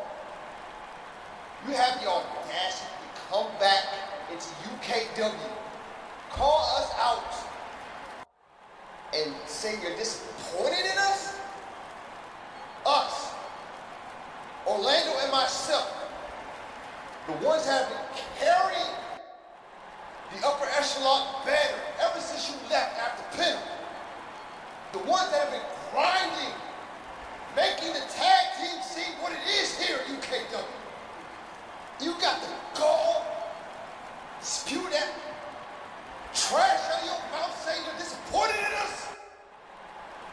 Nah, big dog, that don't fly with me. See, I'm done being quiet. I'm done being the one sent out to do your dirty work.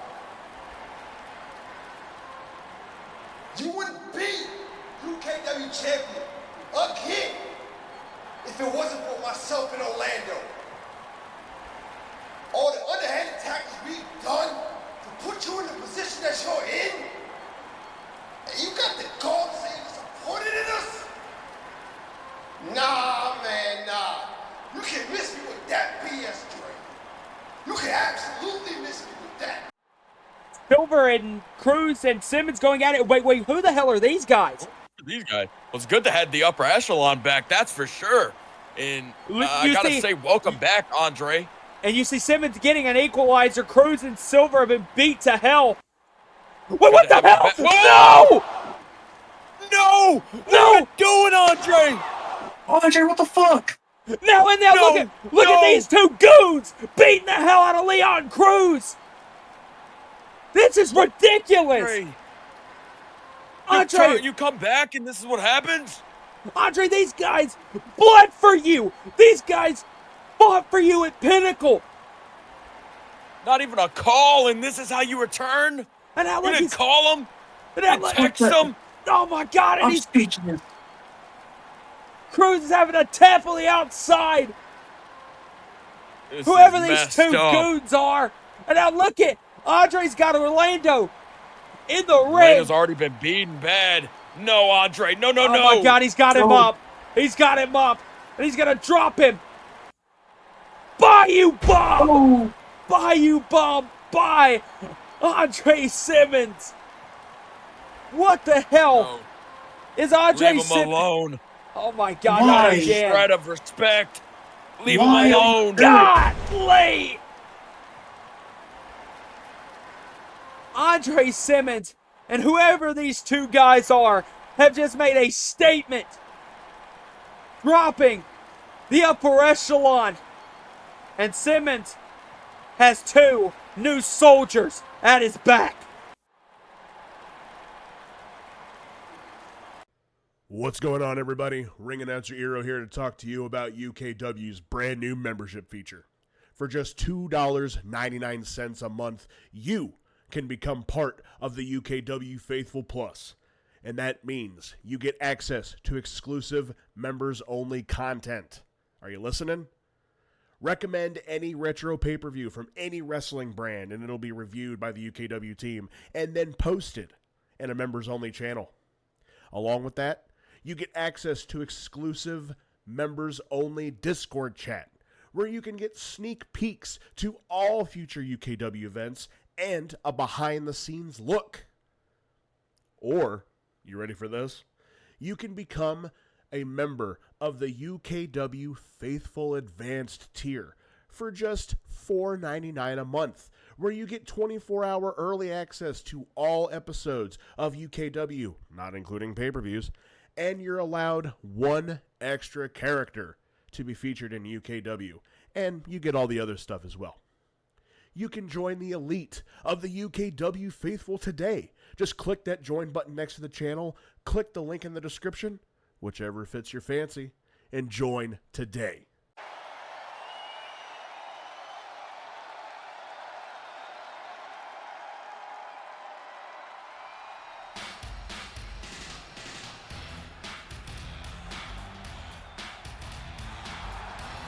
And introducing first, the challenger from Houston, Texas, Kareem Honey Badger Hall. All right, guys, as we try to continue on with Red, White, and Bruised after the heinous actions of the former UKW World Champion Andre Simmons, we have Kareem Honey Badger Hall set to take on the UKW Internet Champion Alex Young.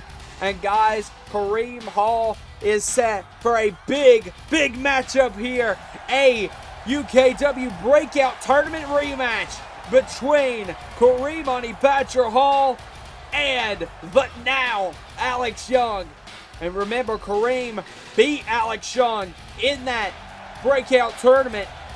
And guys, we gotta wonder, is the same outcome gonna befall AY here tonight?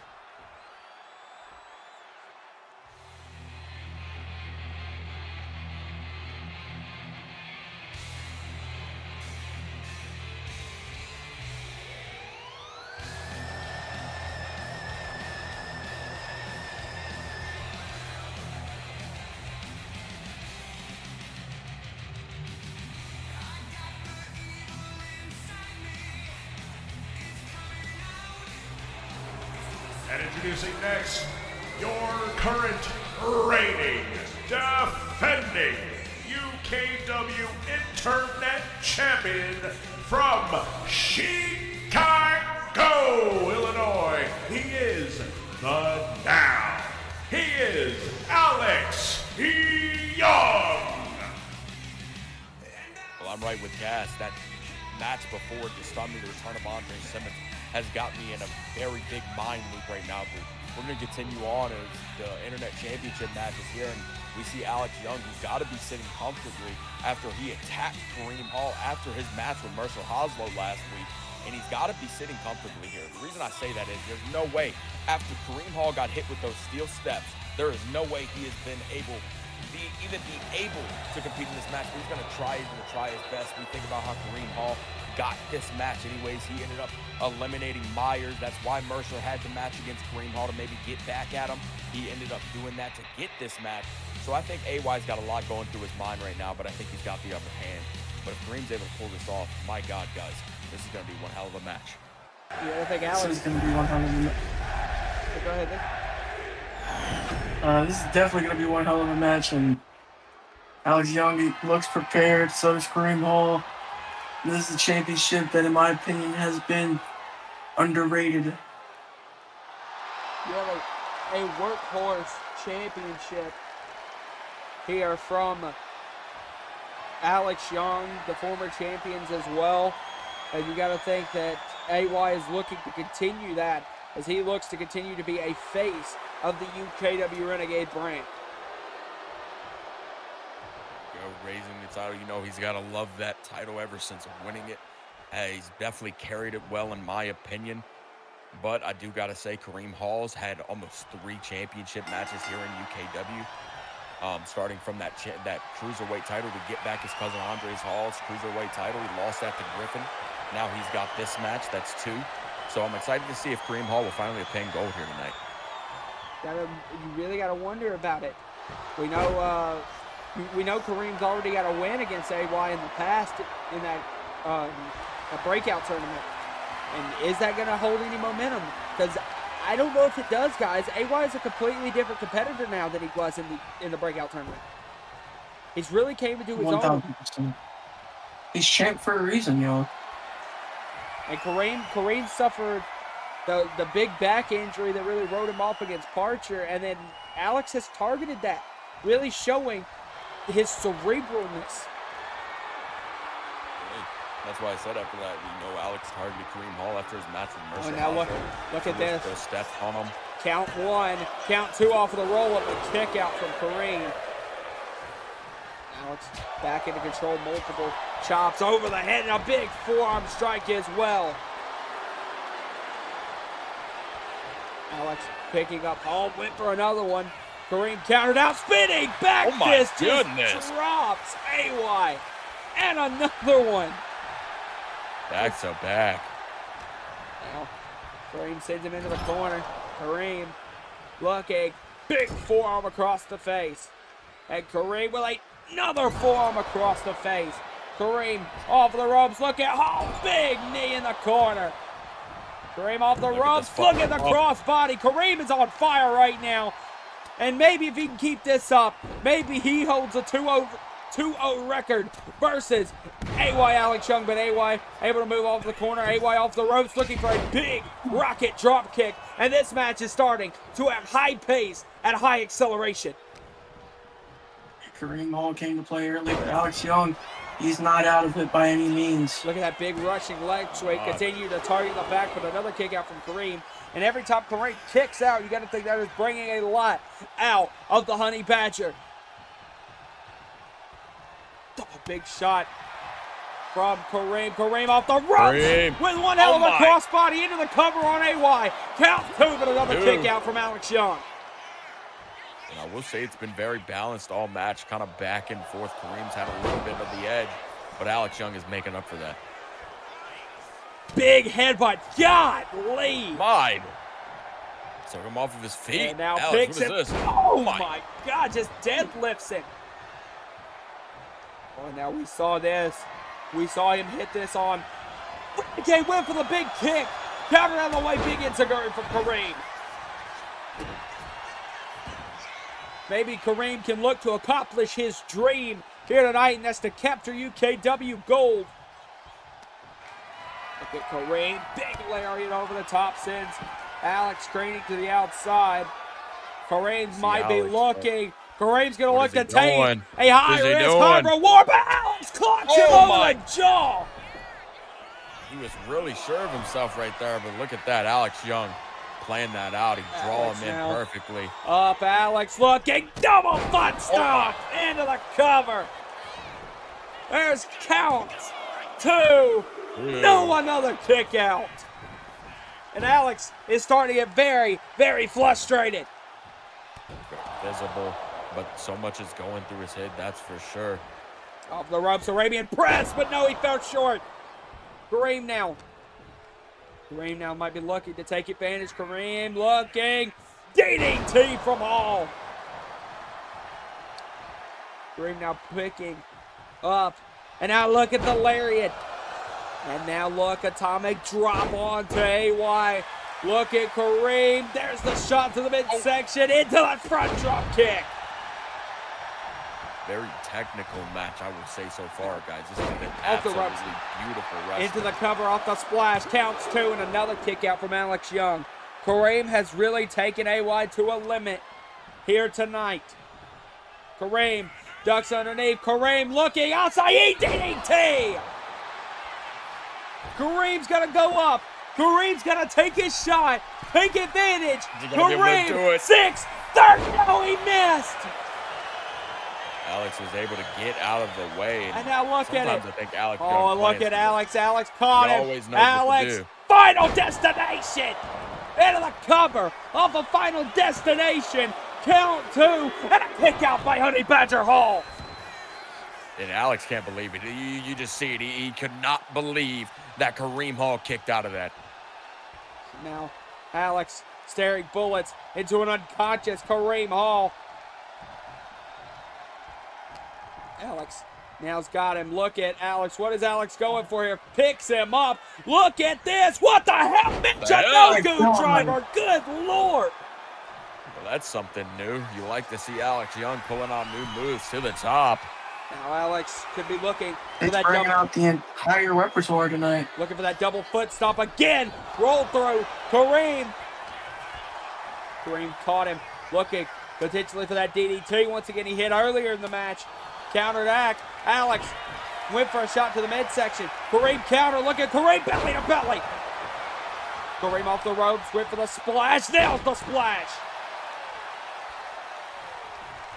Kareem getting past. Kareem now to the outside. Kareem looking for that senton. Nails him on the back. Kind of hurt himself, too. You got to think that lower back is already hurt. Then he missed the 630. Not a good day right now for Kareem Hall, but he's got to say he's wrestled fantastically, guys. Both Kareem Hall and Alex Young have really put on a show here. We know this didn't work last time he sent AY to the outside, but work. it might work for Kareem this time. Kareem's going to look to take a risk. When you want to become champion, you have to take a high risk. Suicide dive sends Alex into the announce table. Good God Almighty. If I was Alex Young, I would have rather it happened on the other side because he went right into that announce table, which worsened the damage. Now Kareem's going up. Kareem's going to win the Internet Championship. Kareem is going to do it. 630 senton into the cover. Is that going to be it? Kareem has accomplished his dream. No, he hasn't. No, he hasn't. A kick out from AY.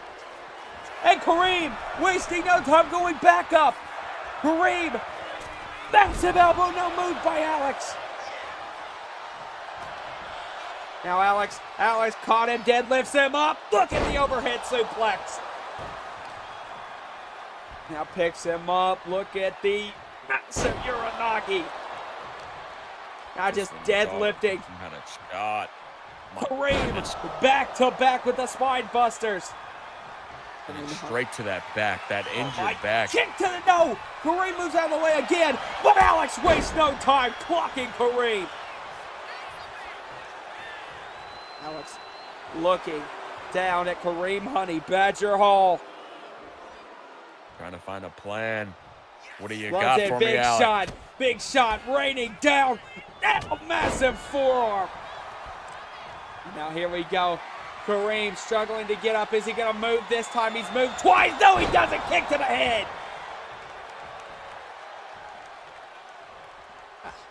I just don't see how Kareem's still going here. Kareem has been through hell and high water. What a roundhouse kick. Other than since when he had that highlight reel, it's been all Alex Young. Just when you thought Kareem had the upper hand, Alex Young shows you why he is a champion. It's just been the ability that Alex has been able to possess since becoming Internet Champion. Look at Alex. Oh no, what are you doing, Alex? Once he dug him for a suplex, then the Oh roll my. through as well into the Falcon's arrow, into the cover. That is beautiful. No, kick out again from Kareem. Kareem trying to crawl to the corner. Try to use the ropes to power himself up. Off the ropes. In comes Alex. Look at the kick. And look at AY. Absolutely technical. It's been like that all match, though, guys, between both competitors. They have really put on a show of just great wrestling here in DC. I know the crowds love him because you can hear him in the background, but what is Alex Young going to do to put this match away? Look at this running pop up. Oh, look at the Hurricane Runner from AY. And now Alex caught him. Look at the arm bar locked in, and now hooks the other one. He's got the arm bar locked in on Kareem. That double arm bar. Kareem gonna tap. Come on, Kareem. A bad position if you're... Oh, Kareem fights out of it. Now Kareem, what's Kareem gonna do? Kareem trying to get the crowd behind him. But Alex bringing the fight right back to him. But here comes Honey Badger. Went for the spinning back fist counter from Alex. Back and forth, these two are gonna go. That's a shot. And another shot. And Alex might have gotten the advantage here, guys. Alex now ducks down. And look at this. The massive kick to the face. Good God. It's just been so textbook by Alex Young, and he's not done there. Oh my God, now he's got him up. And just plants Kareem into the cover. Count. 1, 2. Good. That's it. 3. My goodness. A textbook from Alex Young. Ladies and gentlemen, here's your winner by pinfall and still UKW Internet Champion. He is the now Alex Young. A hell of a title defense from AY Alex Young as he continues on his mission statement to make UKW his land of opportunity. A big, big title defense from AY. What the hell, guys? What's going on?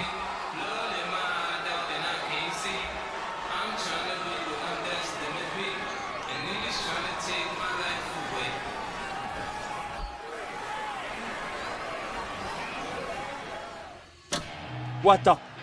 No. Oh, no. No way. No. You're kidding me. Is that who I think it is?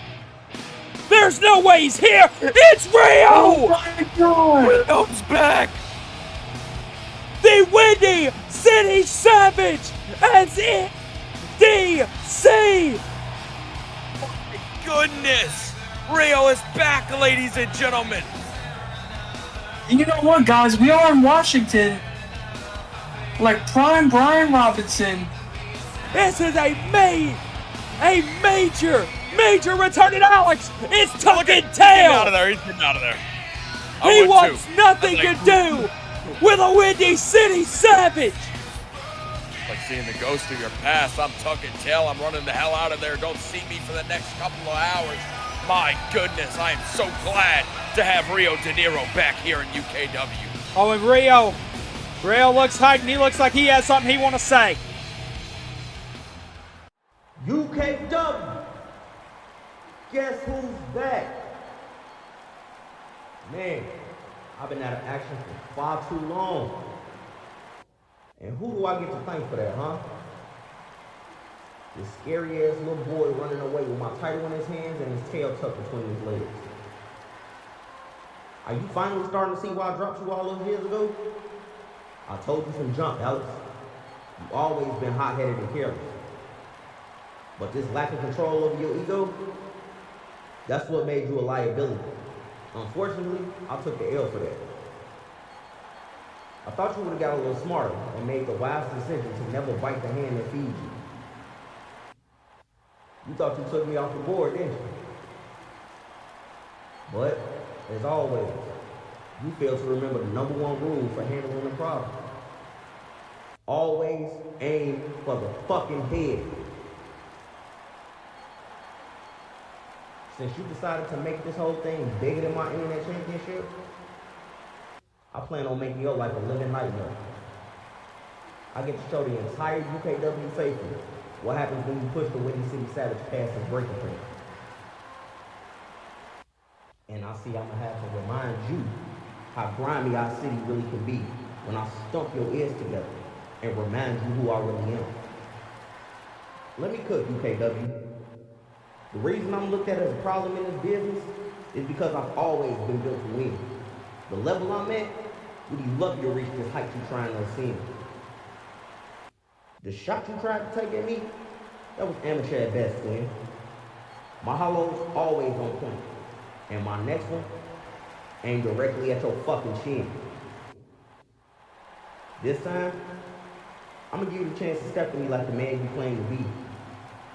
If you really about this life, it shouldn't be no problem to face me. No rules, head up, man to man. Only one gonna prevail. So bring your bitch ass to London lockdown so we can finish this. In hell, in a cell. Wake up, UKW. Daddy's home.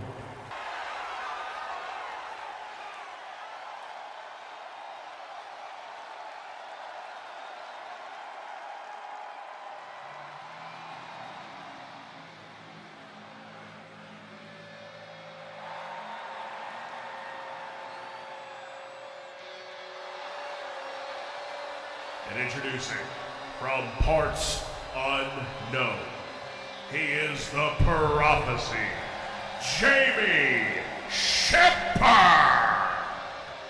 Ooh, do y'all feel that? I think I got some shivers going down my spine while I looked up and figured out why it's Jamie Shepard. This guy continues to just scare the living shit out of me. I thought I sold myself. My goodness. But ladies and gentlemen, when you see Jamie Shepard enter the arena, you're gonna feel that way because of what he does. What Jamie Shepard does to his opponents makes it what he is. That is why he is so feared here in UKW, and it is the scariest moment for the Nightfall era right now. If I may, Stone, I am literally scared shitless. But there's one thing we know about Big Boy Ace is that he doesn't back down no matter the cost, no matter the fight. When it comes to the title, Big Boy Ace Stone's gonna fight. I just don't know how you do it when you got a man like Jamie Shepard right in your face. I think I need to go clean myself up. You see, I agree with you. He's a scary individual, and believe me, if I wasn't, on the clock, I wouldn't be here right now. I'd be the farthest away from Jamie Shepard as I could possibly get, because this man scares the hell out of me, just like he does everybody else, man. but you got to think, guys, we have continued to underestimate Ace Stone during his Nightfall era, during the Valor Heavyweight Championship. We underestimated him when he was wildcard case holder. He cashed in, won the championship. We underestimated him in the rematch of Revolution against Big K Caleb Allen. He retained the title. We thought it was the end of the Nightfall era when he faced the main character, Rogue Abbott. He put Rogue Abbott to bed. I'm not one to underestimate Stone again.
And introducing next, he is your current reigning, defending UKW Valor Heavyweight Champion from the altar of society, Ace Stone.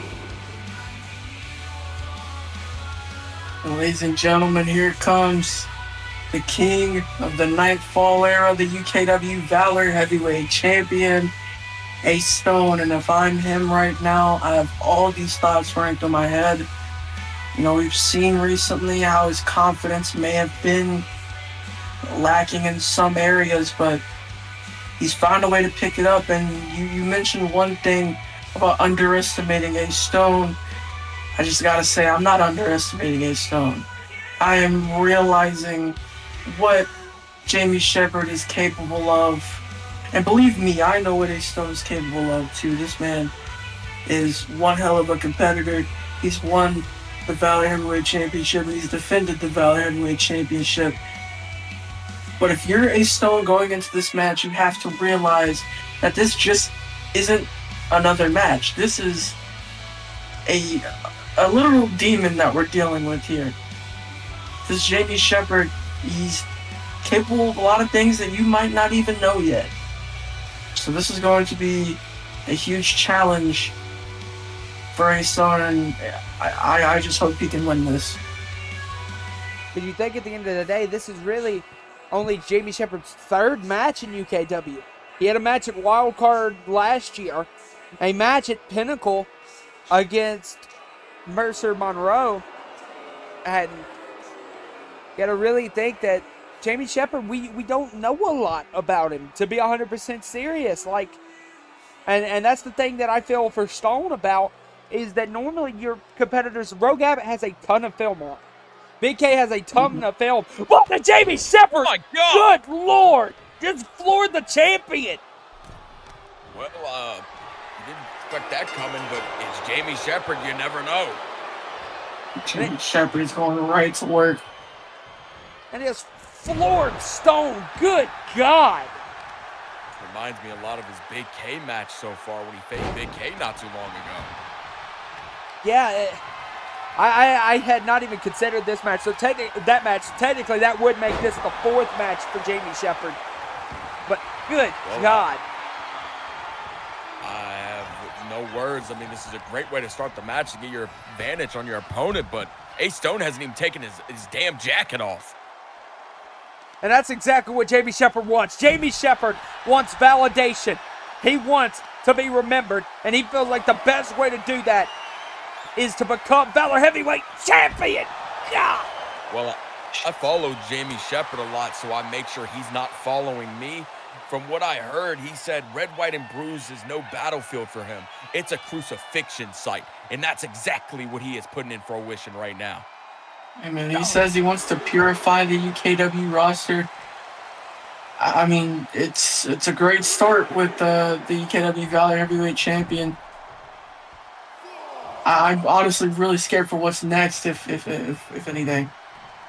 Big shot. No, Stone. Stone takes out Shepherd. Good Lord. And this is what I was talking about. I refuse to underestimate the champion Stone. Big shots. And look at Stone drops it with a shot. Stone not afraid to bring the fight to Jamie Shepherd. Now look at this, grabbing the arms and putting the boots to Shepherd. Goodness. This is what you got to do if you're Stone. You got to put down Shepherd early, and he's going to look to do that. Stone looking broken will, but no, Shepherd moves out of the way. The quicker that Ace Stone can gain his confidence, the better. You got to think that match with Noah Yamamoto had to help on Valor, a big competitive matchup that was. And that had to help Stone's confidence. Big knee by Shepherd. I don't know, Shepherd could move like that, man. That's the thing. We don't know a lot about Shepherd. Like I said, we really haven't seen a lot of matches from Jamie Shepherd. I was going to say power, agility, smarts, scariness. That's what he's shown so far, and I just want to see what more he has to show and offer. I think the more and more he shows, the scarier and scarier Jamie Shepherd gets. But now look at Stone. Stone's going to try to bring some fight here to Shepard.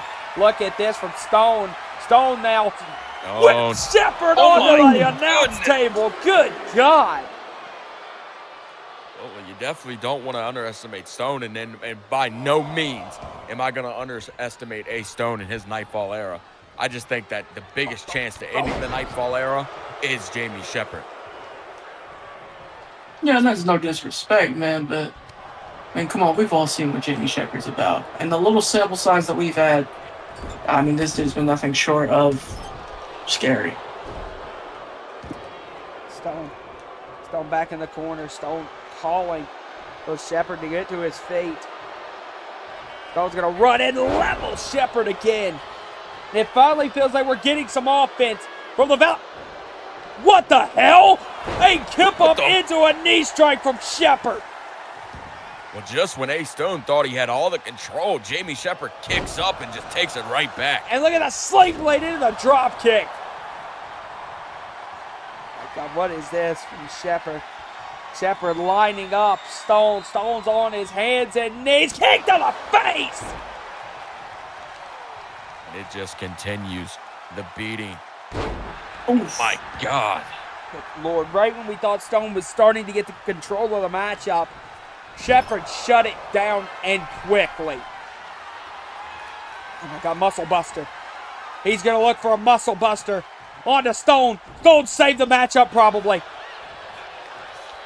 Now Stone looking. Stone German levels Shepard. Here we go. Stone could be looking to drop him with a bit of twisted intentions. Into the cover of the twisted intentions. Counts one. Oh, but a kick out at one from Shepard. Stone wasting no time. Stunned here. Immediately into the broken will. Into the cover. Off of the broken will. Counts one. Counts two. And a kick out again from Shepard. We got the two count there. I might be wrong. But that might be the first time we've ever seen a 2 count on Jamie Shepard. Oh, now, oh my God! A massive black hole slam. Into the cover. No! Oh, Stone stayed alive, but that was close. That was close after the black hole slam. Shepard picking him up. Shepard sends him into the corner. Shepard could be looking. Oh, he's going to go for that muscle buster again. Stone was able to get out of it last time. Stone doesn't get out of it this time. Muscle buster. And now has him. Maybe has him dead to rights. Looking for the crucifixion. No. Stone counters. Stone countered the crucifixion. Multiple shots on Shepard. Oh, but here comes continuous knees. But Shepard raining down those punches to the abdomen. These two going back and forth. Who's going to gain the advantage between Shepard and Stone? These are two sluggers. The punches behind that they deliver, the strength and the power, they hit each other in the face. I wouldn't want to be on the receiving end of none of that. And normally I would never say that Ace Stone is the smaller competitor, but it does look like Shepard overstrikes him. But look at these two behemoths slugging. Oh my God. But Shepard got the advantage, and Shepard nailed the crucifixion. We've got a new Valor Heavyweight Champion. Is the Nightfall era over? Counts is two. It? Stone! No! Stone kicks out of the crucifixion. Ace Stone continues to prove why he is champion. He's going to fight till he can't no more. Off the ropes. Look at this black hole slam again. Into the cover. Counts one. Counts two. No, another kick out from Stone. How the hell is Stone pushing? This might be the first time I've seen Jamie Shepard a little nervous in the ring. Oh, here we go. Crucifixion again. No, Stone pushes him off. Stone pushes him off. German. Stone has Shepard right where he wants him off the German. Now here we go. Stone looking. Stone nails twisted intentions. Stone Getting the crowd behind him here in DC. A shot again. A second. Twisted intentions. And look at Ace Stone. The Nightfall era isn't ending anytime soon. Here we go. He's setting up for the broken will. But what the hell? Whoa! Wait, that's Joker! The Joker! The man that helped Jamie Shepard at Pinnacle! We haven't seen him since! What the hell? What the hell is he doing to Stone? Choke slam! God damn! Well, Jesus. I was a little confused when Jamie Shepard had said, "We are Shepard."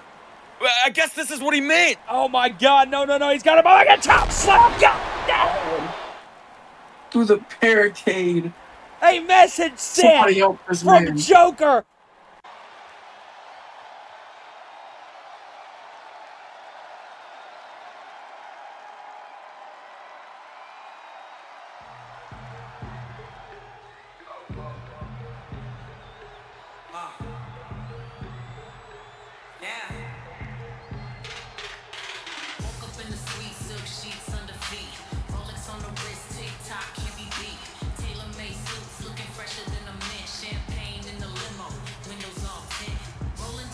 Introducing first the challenger from Houston, Texas. She is the Brat, Drea Dior. UKW faithful, it has been a stacked card so far tonight here at Red, White, and Bruised in DC.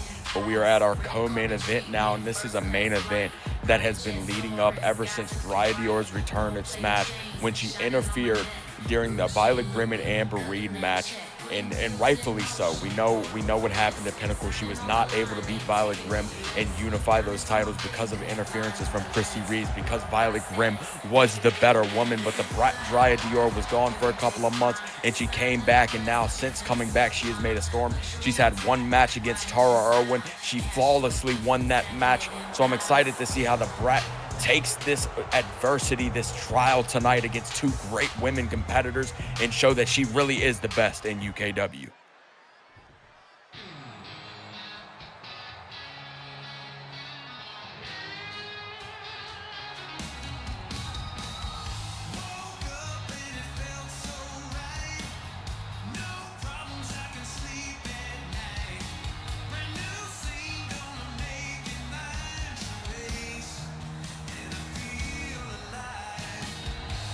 Introducing next, challenger number 2 from Toronto, Ontario, Canada. She is the Ace, Amber Reed. Ladies and gentlemen, here comes the Ace, Amber Reed. Amber Reed has been on a roll since debuting here in UKW, and now she has the opportunity to become women's undisputed champion. And we all know how prestigious that women's undisputed championship is. She's undefeated. And not just that, Drea Dior, Violet Grimm, two of the best women's competitors of all time. No one can debate that. And if you can come out with a win here tonight, you would cement yourself at the top of this division and already be considered one of the best of all time. I hope Amber Reed is ready because she is in for a fight against these two.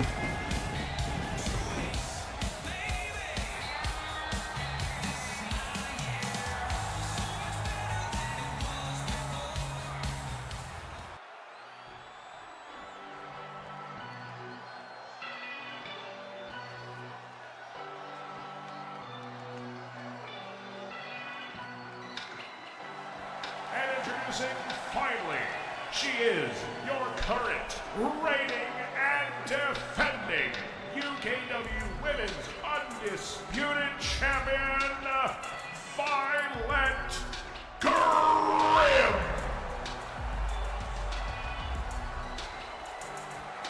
But guys, one thing that I think that y'all are missing about this matchup is the legacy that Violet Grimm has with that women's undisputed championship. The first ever women's undisputed champion wanted at Pinnacle, but not only that, she was the longest reigning UKW Women's Champion before the unification. So Violet Grimm has held that title with a strangle grip for months and months, and it could potentially come to an end now, because Grimm has never faced a challenge like she faces in the form of the Ace Amber Reed, in the form of the Brat Dryad Dior, a massive three-way dance. This is definitely going to be one for the history books. 3 of the best women in UKW for one undisputed women's championship. The crowd is ready. I'm ready. Let's get rumbling. And you see Reed. Look at these 3 women taking a second to take in the crowd here in Washington, D.C. And Grimm takes no second to take out Reed. Dior quick on the biggest match in UKW women's history, without a doubt. I gotta agree with you, Valente. There has not been a match to date bigger than Reed, Dior, and Grimm. Now look at Grimm. Grimm going for a big shot. Dior comes in with multiple shots of her own on Grimm. I'm excited. This to be mayhem. This match also, guys, is 1 fall to a finish. So Grimm doesn't have to be pinned to lose the championship. Now Dior up on the ropes, but no, a kick to the back of Reed, and a Meteora drops Reed. But Grimm with a hell of a Superman punch. Oh, but now look at Reed with a super kick to the back of Dior. Like you said, Dakota, this is going to be absolute chaos from bell to bell. Definitely is, and just these 3 women in a ring, it's going to be chaos. Their skills exceed their level for sure. They're just great overall, but I'm excited to see if Violet Grimm's able to not only keep that title, but she's our longest reigning champion in UKW. I'm excited to see if that ends tonight. Same. It takes a lot to be champion for as long as Violet Grimm has been champion. We think back to Wildcard the previous year, where she knocked off Kitsune, and a massive opportunity that was to retain the championship after she had beat Kitsune for it. And I just genuinely think that Violet, at the end of the day, is going to go down as one of the greatest UKW champions of all time. Hell about the women's championship, hell about any type of division. She's going to go down as one of the greatest UKW champions in history. I believe that 100%. Amen. And now look at Violet Grimm with a hell of a corkscrew, but she didn't see Reed slip past her. Look inside the ring, Reed with the suicide dive. But like you said, Valente, there has not been a women's superstar on the level of the Ace Amber Reed. Now you see Reed. Reed coming in off the ropes looking for another suicide dive. Catches a boot from Dior. Oh, but no, she didn't see Violet Grimm into the cover, but Reed gets her composure back. And now hooks the leg on Violet Grimm. Dior's down into the cover. Counts 1, counts 2, but no, a kick out from Grimm. There hasn't been a superstar on the level of the Ace Amber Reed before. An undefeated streak is held by Amber Reed. This is a big match, big marquee matchup. No matter where you look, you got an opponent striking you, and that's what's going to be so good about this match. You have no time to rest. Now look at Dior trying to offer up Violet Grimm to Amber Reed. Look at this, ducks underneath. Look at the dragon suplex from Reed. Oh, but Dior now looking to take advantage. Shot to the midsection. Dior going up for the massive Yokozuka DDT. Oh, but look at Grimm. Grimm's got the back end. Grimm into the cover, looking to retain the title. Counts 2, but a kick. A breakup from Amber. Amber off the ropes, whip for the elbow. Grimm caught her. Grimm looking for the double underhook. DDT. Into the cover, but Dior's right there. And that's another thing, just right? Back and forth. Yeah, that's another thing. Right when you're in position, you think to win the match, they're able to break it up. And now Dior into the cover, off the DDT from Grimm to Reed. Ooh. Oh, but a kick out from Reed. Grimm couldn't get there in time, tried to get there to break it up. But that's what you got to watch out for. Drea Dior could have won it right there, even though she pinned Amber Reed, and Violet Grimm couldn't have done nothing about it. And now look at Violet in the ring, Reed over the top. And now, sent in. And now, look at Violet. Violet, crossbody to the back of Dior. And this is what I'm saying. You can't take your eye off any competitor in this matchup. Amber Reed, Violet Grimm, and Drea Dior are all three dangerous competitors. Massive. Oh, my God. Massive deep six. Now look in the ring. Look at the Hurricane Rana into the apron by Dior to Grimm. Out of nowhere, and both competitors are down, and the brat Drea Dior is the only one standing. Now sends her into the barricade. But Reed with a shot to the back of Dior.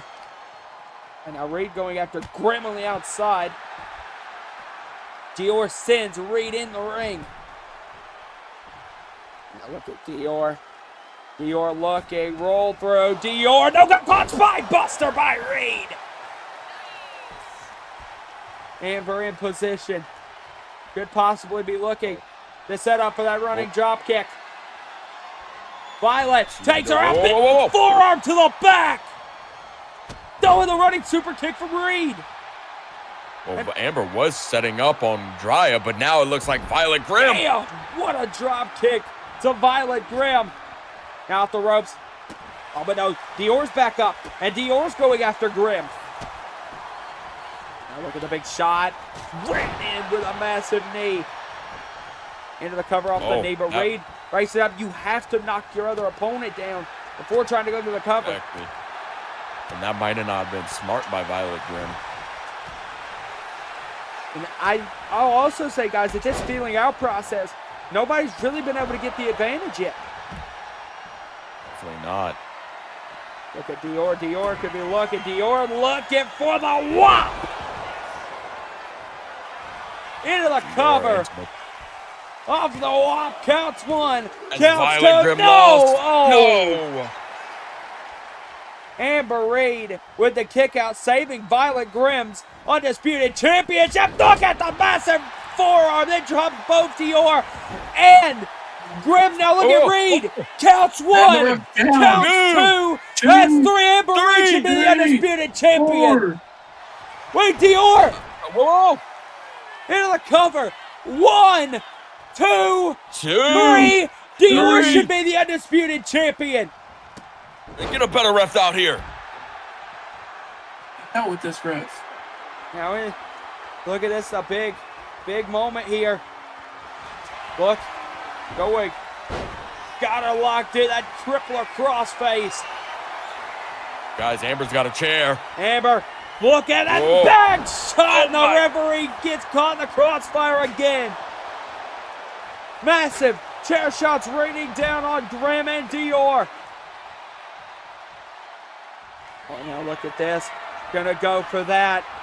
Golden A-trigger into the cover. Whoa! What the hell was that? Hell! Dior. Golden A-trigger into the cutter. Dior's done. Golden A-trigger into the twister cutter. Counts. 2. Stays alive. No. How the hell did she kick out of that? That was perfectly executed. It was by mistake, it looked like, but it was beautiful by Amber Reed and Violet Grimm. Now look at this. She's going to go again for that crossface. Violet. But Reed doesn't let it happen.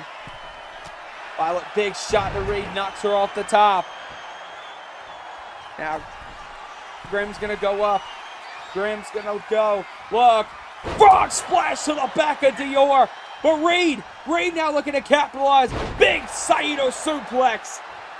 There is never a dull moment in this match. You have to watch your back 24/7. Dior Dakota. went for the shot. Got caught Hurricane Rana. Violet now in the corner cannonball. Violet's got to go up and look for that purple arrow off the top. No, she's going to go double foot stomp. Instead into the cover. Dior's nowhere to be said. No. No. Dior's back. big bicycle kick. Dior now sends her into the corner. No, countered from Graham. Graham, drop kick to Reed. Dream off the rope. Another drop kick to Reed. Now runs in the corner. Went for a hurricane rana. Got caught by Dior. Now Dior focuses her attention to the ace Amber Reed. Off the rope, floats in. Look at the hip toss neck breaker. And now suicide dive to Graham. Taking everyone out. Look at Reed. Crossfire to Dior. Flying through there. Back in. Look at Violet. Dakota with the forearm. Oh my God. This match is really what it all brought up to be. This absolute chaos between these three. Look at this. Moonsault. No, Dior. Oh. Dior suckered her in. Oh my God, this might be smart. Violet's outside the ring. Dior now looking for the opportunity. Dior, it's got her. Set to rights. Look at the Yokosuka DDT. Then the forearm. Went for the elbow, but Dior moved out of the way. Amber's down. Dior, what are you doing? Center of the corner. Violet with one hell of a lariat in the corner. Went for the overhead senton. This has been an absolute barn burner. Looking in the corner. Cannonball got caught. And Dior is trying to figure out any way, same with all these superstars, what to do. God! Massive. It's a Guri from Reed. Grim's down. Reed now could capture a major opportunity. I got. Be very close. Here we go, Reed. Roll through, looking. DDT. No, look at Violet. Violet caught her. Violet now off the ropes. Violet, look at 619. And Violet was going to go for that purple arrow, but it did not. Look at that, the stunner off the ropes. Drya. Drya looking. Drya caught her. Whop connects. Both superstars down. What is Drya going to do? Drya, she's got to take the advantage. Got to see in Reed packing. That's what she does. Into the cover off of the whop.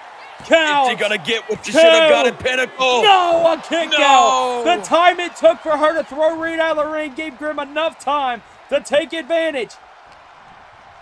She's got to find a way. Find something. Look at that big DDT and Reed's back into the fray. Super kick. Reed's been reintroduced to the fray. Now Reed looking. Reed's like. She's gonna nail that running drop kick again. No! Dior moves out of the way.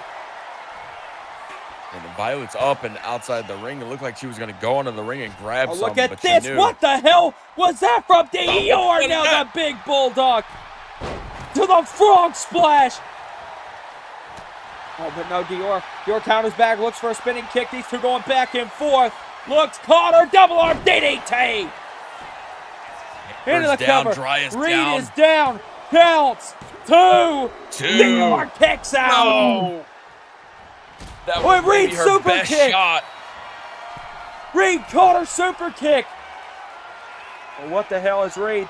Reed looking to the outside. Meteora. Yes. Reed's going crazy. Reed now looking to take advantage. Violet is out of position. Big shot. Oh, now look at this. Oh, no. Massive sunset flip. Power bomb. Oh. And a big kick, no counter. Side kick from Dior. I can definitely say during this match, I have not been bored once. So much chaos, so much mayhem, so much on the line. Keep going up to the top. Looks, big shot, sends her down. Violet now going up. Reed That's now a in distance, position. Violet. Look at the cutter nails, Reed. I thought she's got both opponents down in the drop box, that's for sure. She's going to go. Look off the top, went for the cutter, but no. Dior moved out of the way. Dior's got to find a way what to do to get Violet Grimm or Amber Reed pinned 1, 2, 3. She threw Grim to the outside, got Reed by herself. Off of the ropes, look at this, roll through, pop up, look at the drop kick. Gonna win Drya. Big shot to the leg. And look at Drya trying to take out Grim, but Grim moved. And that might have cost her. Wait. This is smart. Reed, all by her lonesome. There's the crossface locked in. Is she gonna tap? Drya's back up, but she's stunned. And there's a big shot to the back of Grim. And now look at Drya with multiple shots to Reed. Big shot. And again, another big shot. Multiple shots raining down from the champion, Grim. Grim looking for that running knee strike. Nails Dior. It's the cover. But look who's getting back up. Can Reed break it? And she does. Violet could have retained there, but Amber was in the way. The roll through. Bionic forearm from Reed. Nails another one as well. There's the spinning knee strike. It's got her right where she wants her. Looking for that golden A trigger. Looking again. Bionic. A massive. Look at Drya. Massive kick. Drya saying to hell with this. This isn't happening again. She's got to find a way. She's got to find a way. What is she doing? She's got her in position. Wait. Could it be? We've seen it once. It's a super yes, daddy. Super yes, daddy. By Drya, but Reed. Reed's back up. Sends Dior craning over the top. Grim is down. Now back to her knee. Golden A trigger. To the cover. Counts. She's gonna win it. 2, Amber Reed is the undisputed women's champion. And ladies and gentlemen, here is your winner and new UKW Undisputed Women's Champion, the Ace, Amber Reed.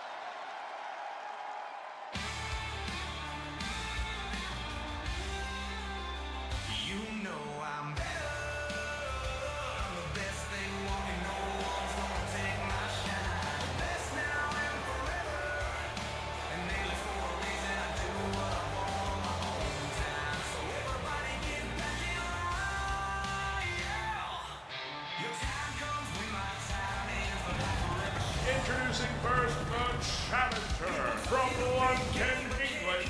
He is A-list Austin Wallace. Ladies and gentlemen, here comes the challenger, Austin Wallace. A-list Austin Wallace, if you will. This man, we've seen him around here in UKW and ACW, and man, he is super, super impressive. He's a bit of a dick, too. Can't lie. You know, this all started back when we thought Tyler Drake screwed Rick Boom over with the paparazzi, but it was all Austin Wallace. Austin Wallace then defeated Rick Boom to earn this opportunity here, and here we are. Austin Wallace is ready, and he is able to take on this UKW World Champion in Tyler Drake. I'm excited. I know you're excited. It's time for our main event.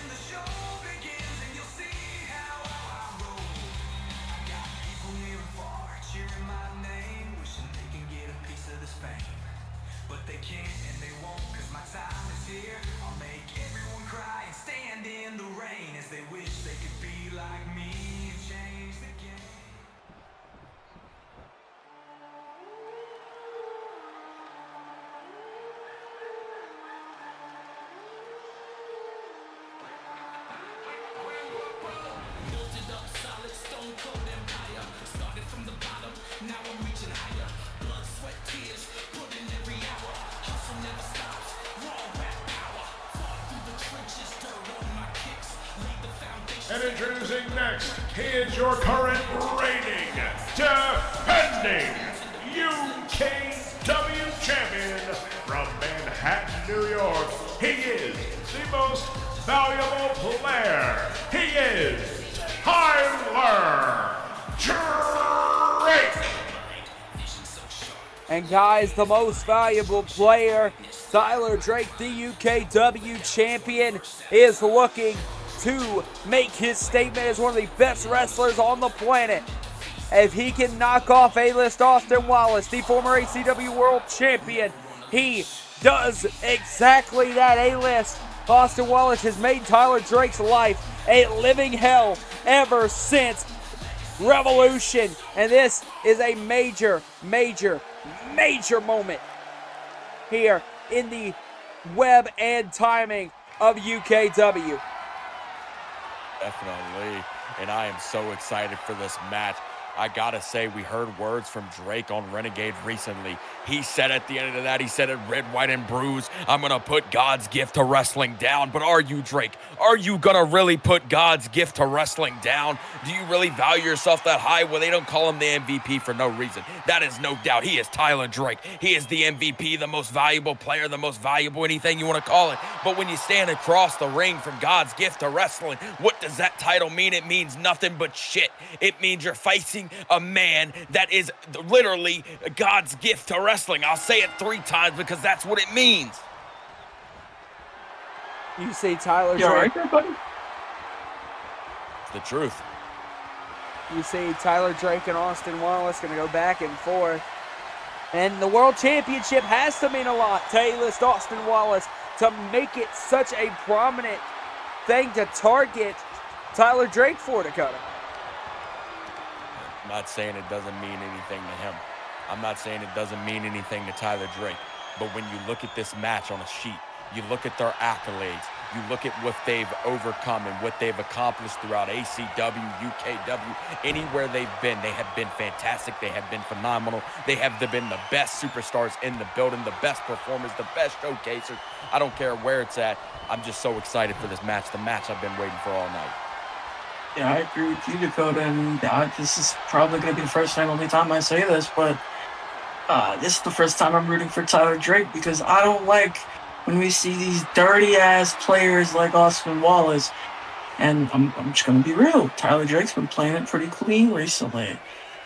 So much so that we all personally thought that Tyler Drake was the one who called the paparazzi, and it was Austin Wallace, so I owe an apology to him. But, yeah, I mean, he's been playing it pretty clean, and doing a damn good job of it, too. You really got to think and imagine, too, as well, that Tyler Drake has to try to keep the attack going on A-list Austin Wallace. He can't afford to lose the UKW championship here.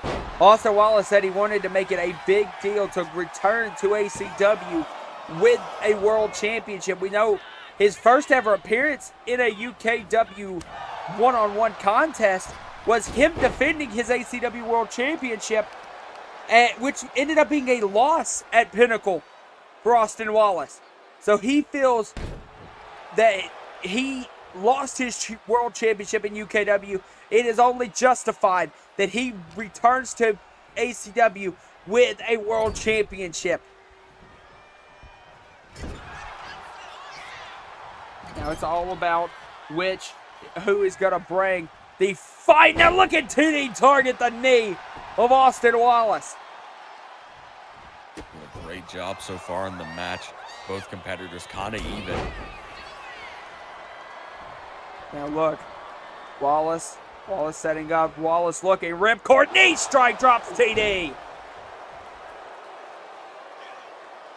Got to see who's going to get the first advantage, who's going to hit the first big move. It's all a question here between Drake and Wallace. Barry, you got to know now they know look each at other. Drake, They really massive! similar. Oh my God, exploder in the corner. These two guys are too experienced to not have watched film on their opponent. You got to think Drake and Wallace were sitting in the film room for hours watching each other's former matches, former big moments. They know each other's movesets, top, bottom, and sideways.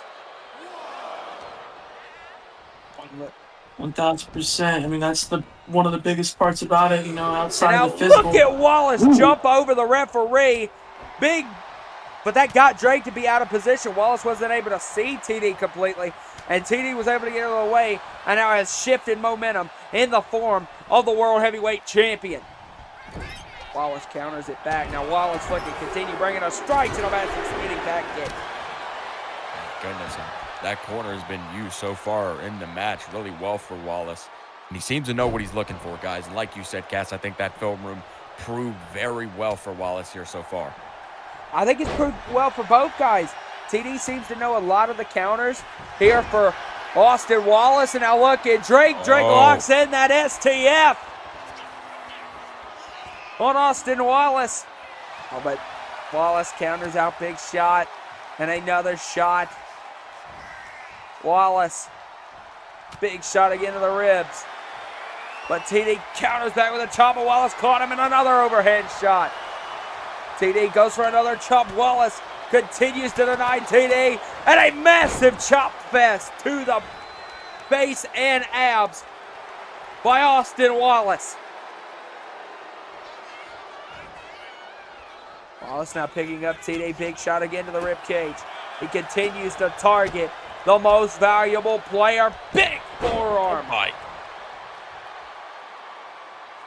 Wallace, big shot again. Wallace went for the kick. Drake caught him. Drake could be looking for these 3 consecutive suplexes. TD finally getting some momentum to shift his way. Counters the last one into a perfect plex. Into the cover. Counts 2, but a kick out from Austin Wallace. Very, very technical there by Drake, but what he's doing right now is not a Drake thing to do. You got to think how much of that is the frustration of having to deal with Austin Wallace. Now Drake off the top, looking, massive elbow. Big shot though, Wallace back on the attack. And the super kick, again from Austin Wallace. Pulls him away from the ropes. That is so smart by the #1 contender. He pulled TD away from the ropes, preventing any kind of rope break. Austin Wallace is an absolute technician. Multiple shots raining down from A-List. And a super kick again. Triple H. Tyler Drake is really struggling to gain any sort of offense. Indeed, and Tyler Drake has, like you just said, is really struggling, but I think it really combines their technical wrestling into the cover. Count 2. Another kick out. And it's the more and more it starts to really sink in that Austin Wallace is dealing a significant amount of damage to the world champion. Now look, Drake though has Wallace up. What is Drake going to look for here off the top to Wallace? Good look to nail a massive superplex to try to even the odds, and he does! My goodness. Now look runs him in, went for the crossbody. Look at this. Now continue to target the knee. Wallace now looking. Wallace chopped to the throat. Got him underhook. Looking. Wallace wave. I was waiting till we were going to see a Wallace wave, but there it is. Into the is he going to be the new but champion? the first Wallace wave kick out by TD. We do know one thing. Tyler Drake doesn't back down. He definitely is a resilient player. We've seen that after his match against Andre Simmons where he won the title. But I don't know, guys. Drake has looked kind of outclassed here. I normally don't say that a lot, but Austin Wallace has really outclassed TD here tonight. Now Wallace off the top, looking, leg drop. No, Drake caught him.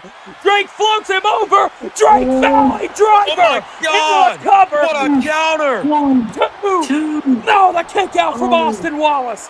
Wallace kicked down. Drake can't believe it. Drake is in disbelief that Wallace kicked out of the Drake Valley driver. Looked like Drake might have been planning that. We were talking about that a second ago, how he didn't look like it, but we know Drake plans. Went for that cartwheel Alabama slam. Austin Wallace shutting back down with that series of palm strikes. Now Wallace looking. Sends TD into the corner. Lifts him to the top. Wallace eyeing up. What is Wallace looking for here? Wallace looking to now turn. Turnabout's fair play. Drake nailed him with a superplex. Wallace nails him with one, but Wallace rolls through. Wallace massive Falcon arrow into the cover. Referee perfect position. Counts one, counts two. We're gonna kick out again for the world champion. My goodness, and Drake stays in it, not trying to let Wallace win his title, and Wallace continuing to fight. So good so far. Now what is TD looking for here? TD now off the ropes, double knees to the midsection, targeting the abdomen. Now Drake looking again for those patented triple suplexes. Drake is going to have to continue to wear down A-list Austin Wallace into the cover off the Fisherman's Buster. Counts one, counts two, another kick out from Austin Wallace. I'm sorry if I sound biased, guys, but I don't want this ACW guy taking our title. Now look, Wallace stitches underneath. Wallace caught him! Wallace caught him! Oh my God! There it is, Wallace way! Now, Austin. He doesn't go for the pin. Wait, I think I might know why. Austin Wallace might be looking to the outside like big. What a dragon suplex! Drops TD right on his neck. Oh, but a kick out. And TD continues to prove his resilience, no doubt, but it really has been all Austin Wallace so far. Wallace now's got him hooked back. Oh my God, across the knee. This has really been a shocking performance from A-list Austin Wallace. Oh, but TD not going to go down without a fight. DDT on the apron. DDT on the apron. And now TD has Wallace right where he wants him. Massive splash, but no, Wallace moves out of the way. Just when you think Drake has Wallace where he wants him, Wallace shows him he does not. And now look at A-list. What is A-list going for here? Slingshot suplex into the ring, which drops Drake right in position for a top rope Austin Wallace. Wallace off the ropes, leg drop, nails TD into the cover. There's one, there's two, and another defiant kick out by the champion. And each time Drake continues to kick out, Austin Wallace gets more frustrated, and you see it right here. This has been absolutely a mission statement from TD. Drake, sit back in the corner. Austin Wallace might be going for an elevated Wallace way. Drake counters into a power slam. Oh my God! What into a Wallace way. That is the most beautiful motion I've ever seen. Count two. No, another kick out from TD. Drake countered that into a power slam. Wallace flipped it into a Wallace way. That is insane technical skill. I have no words for that. Drake caught him. Cartwheel Alabama slam.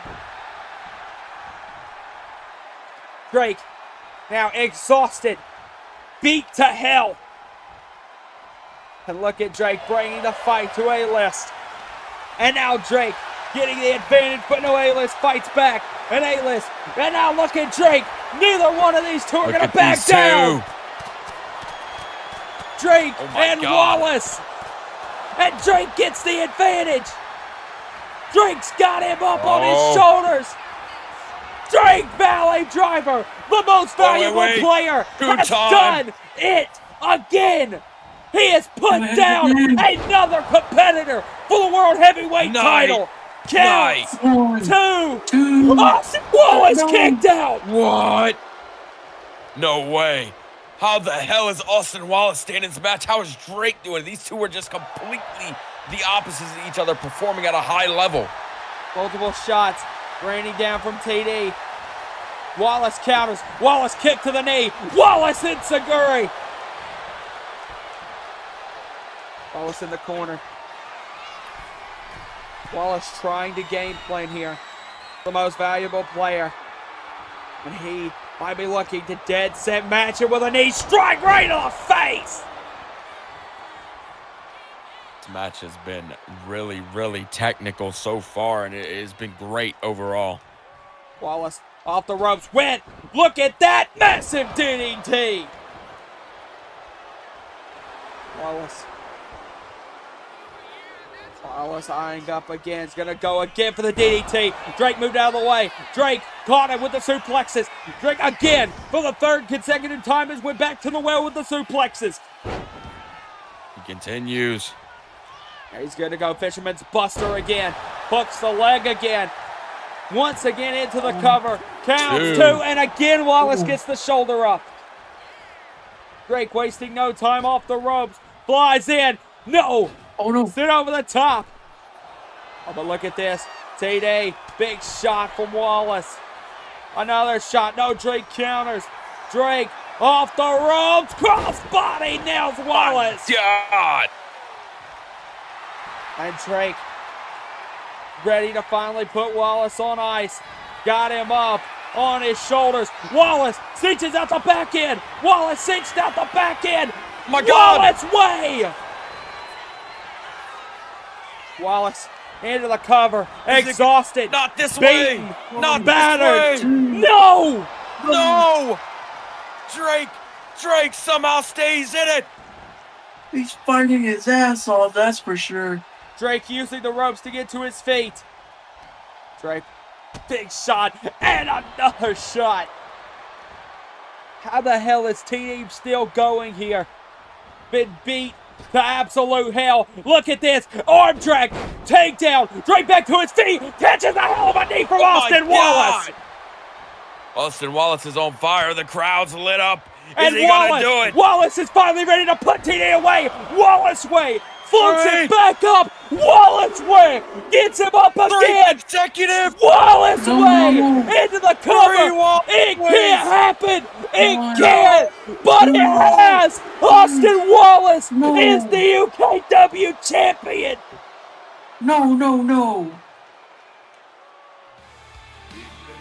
And your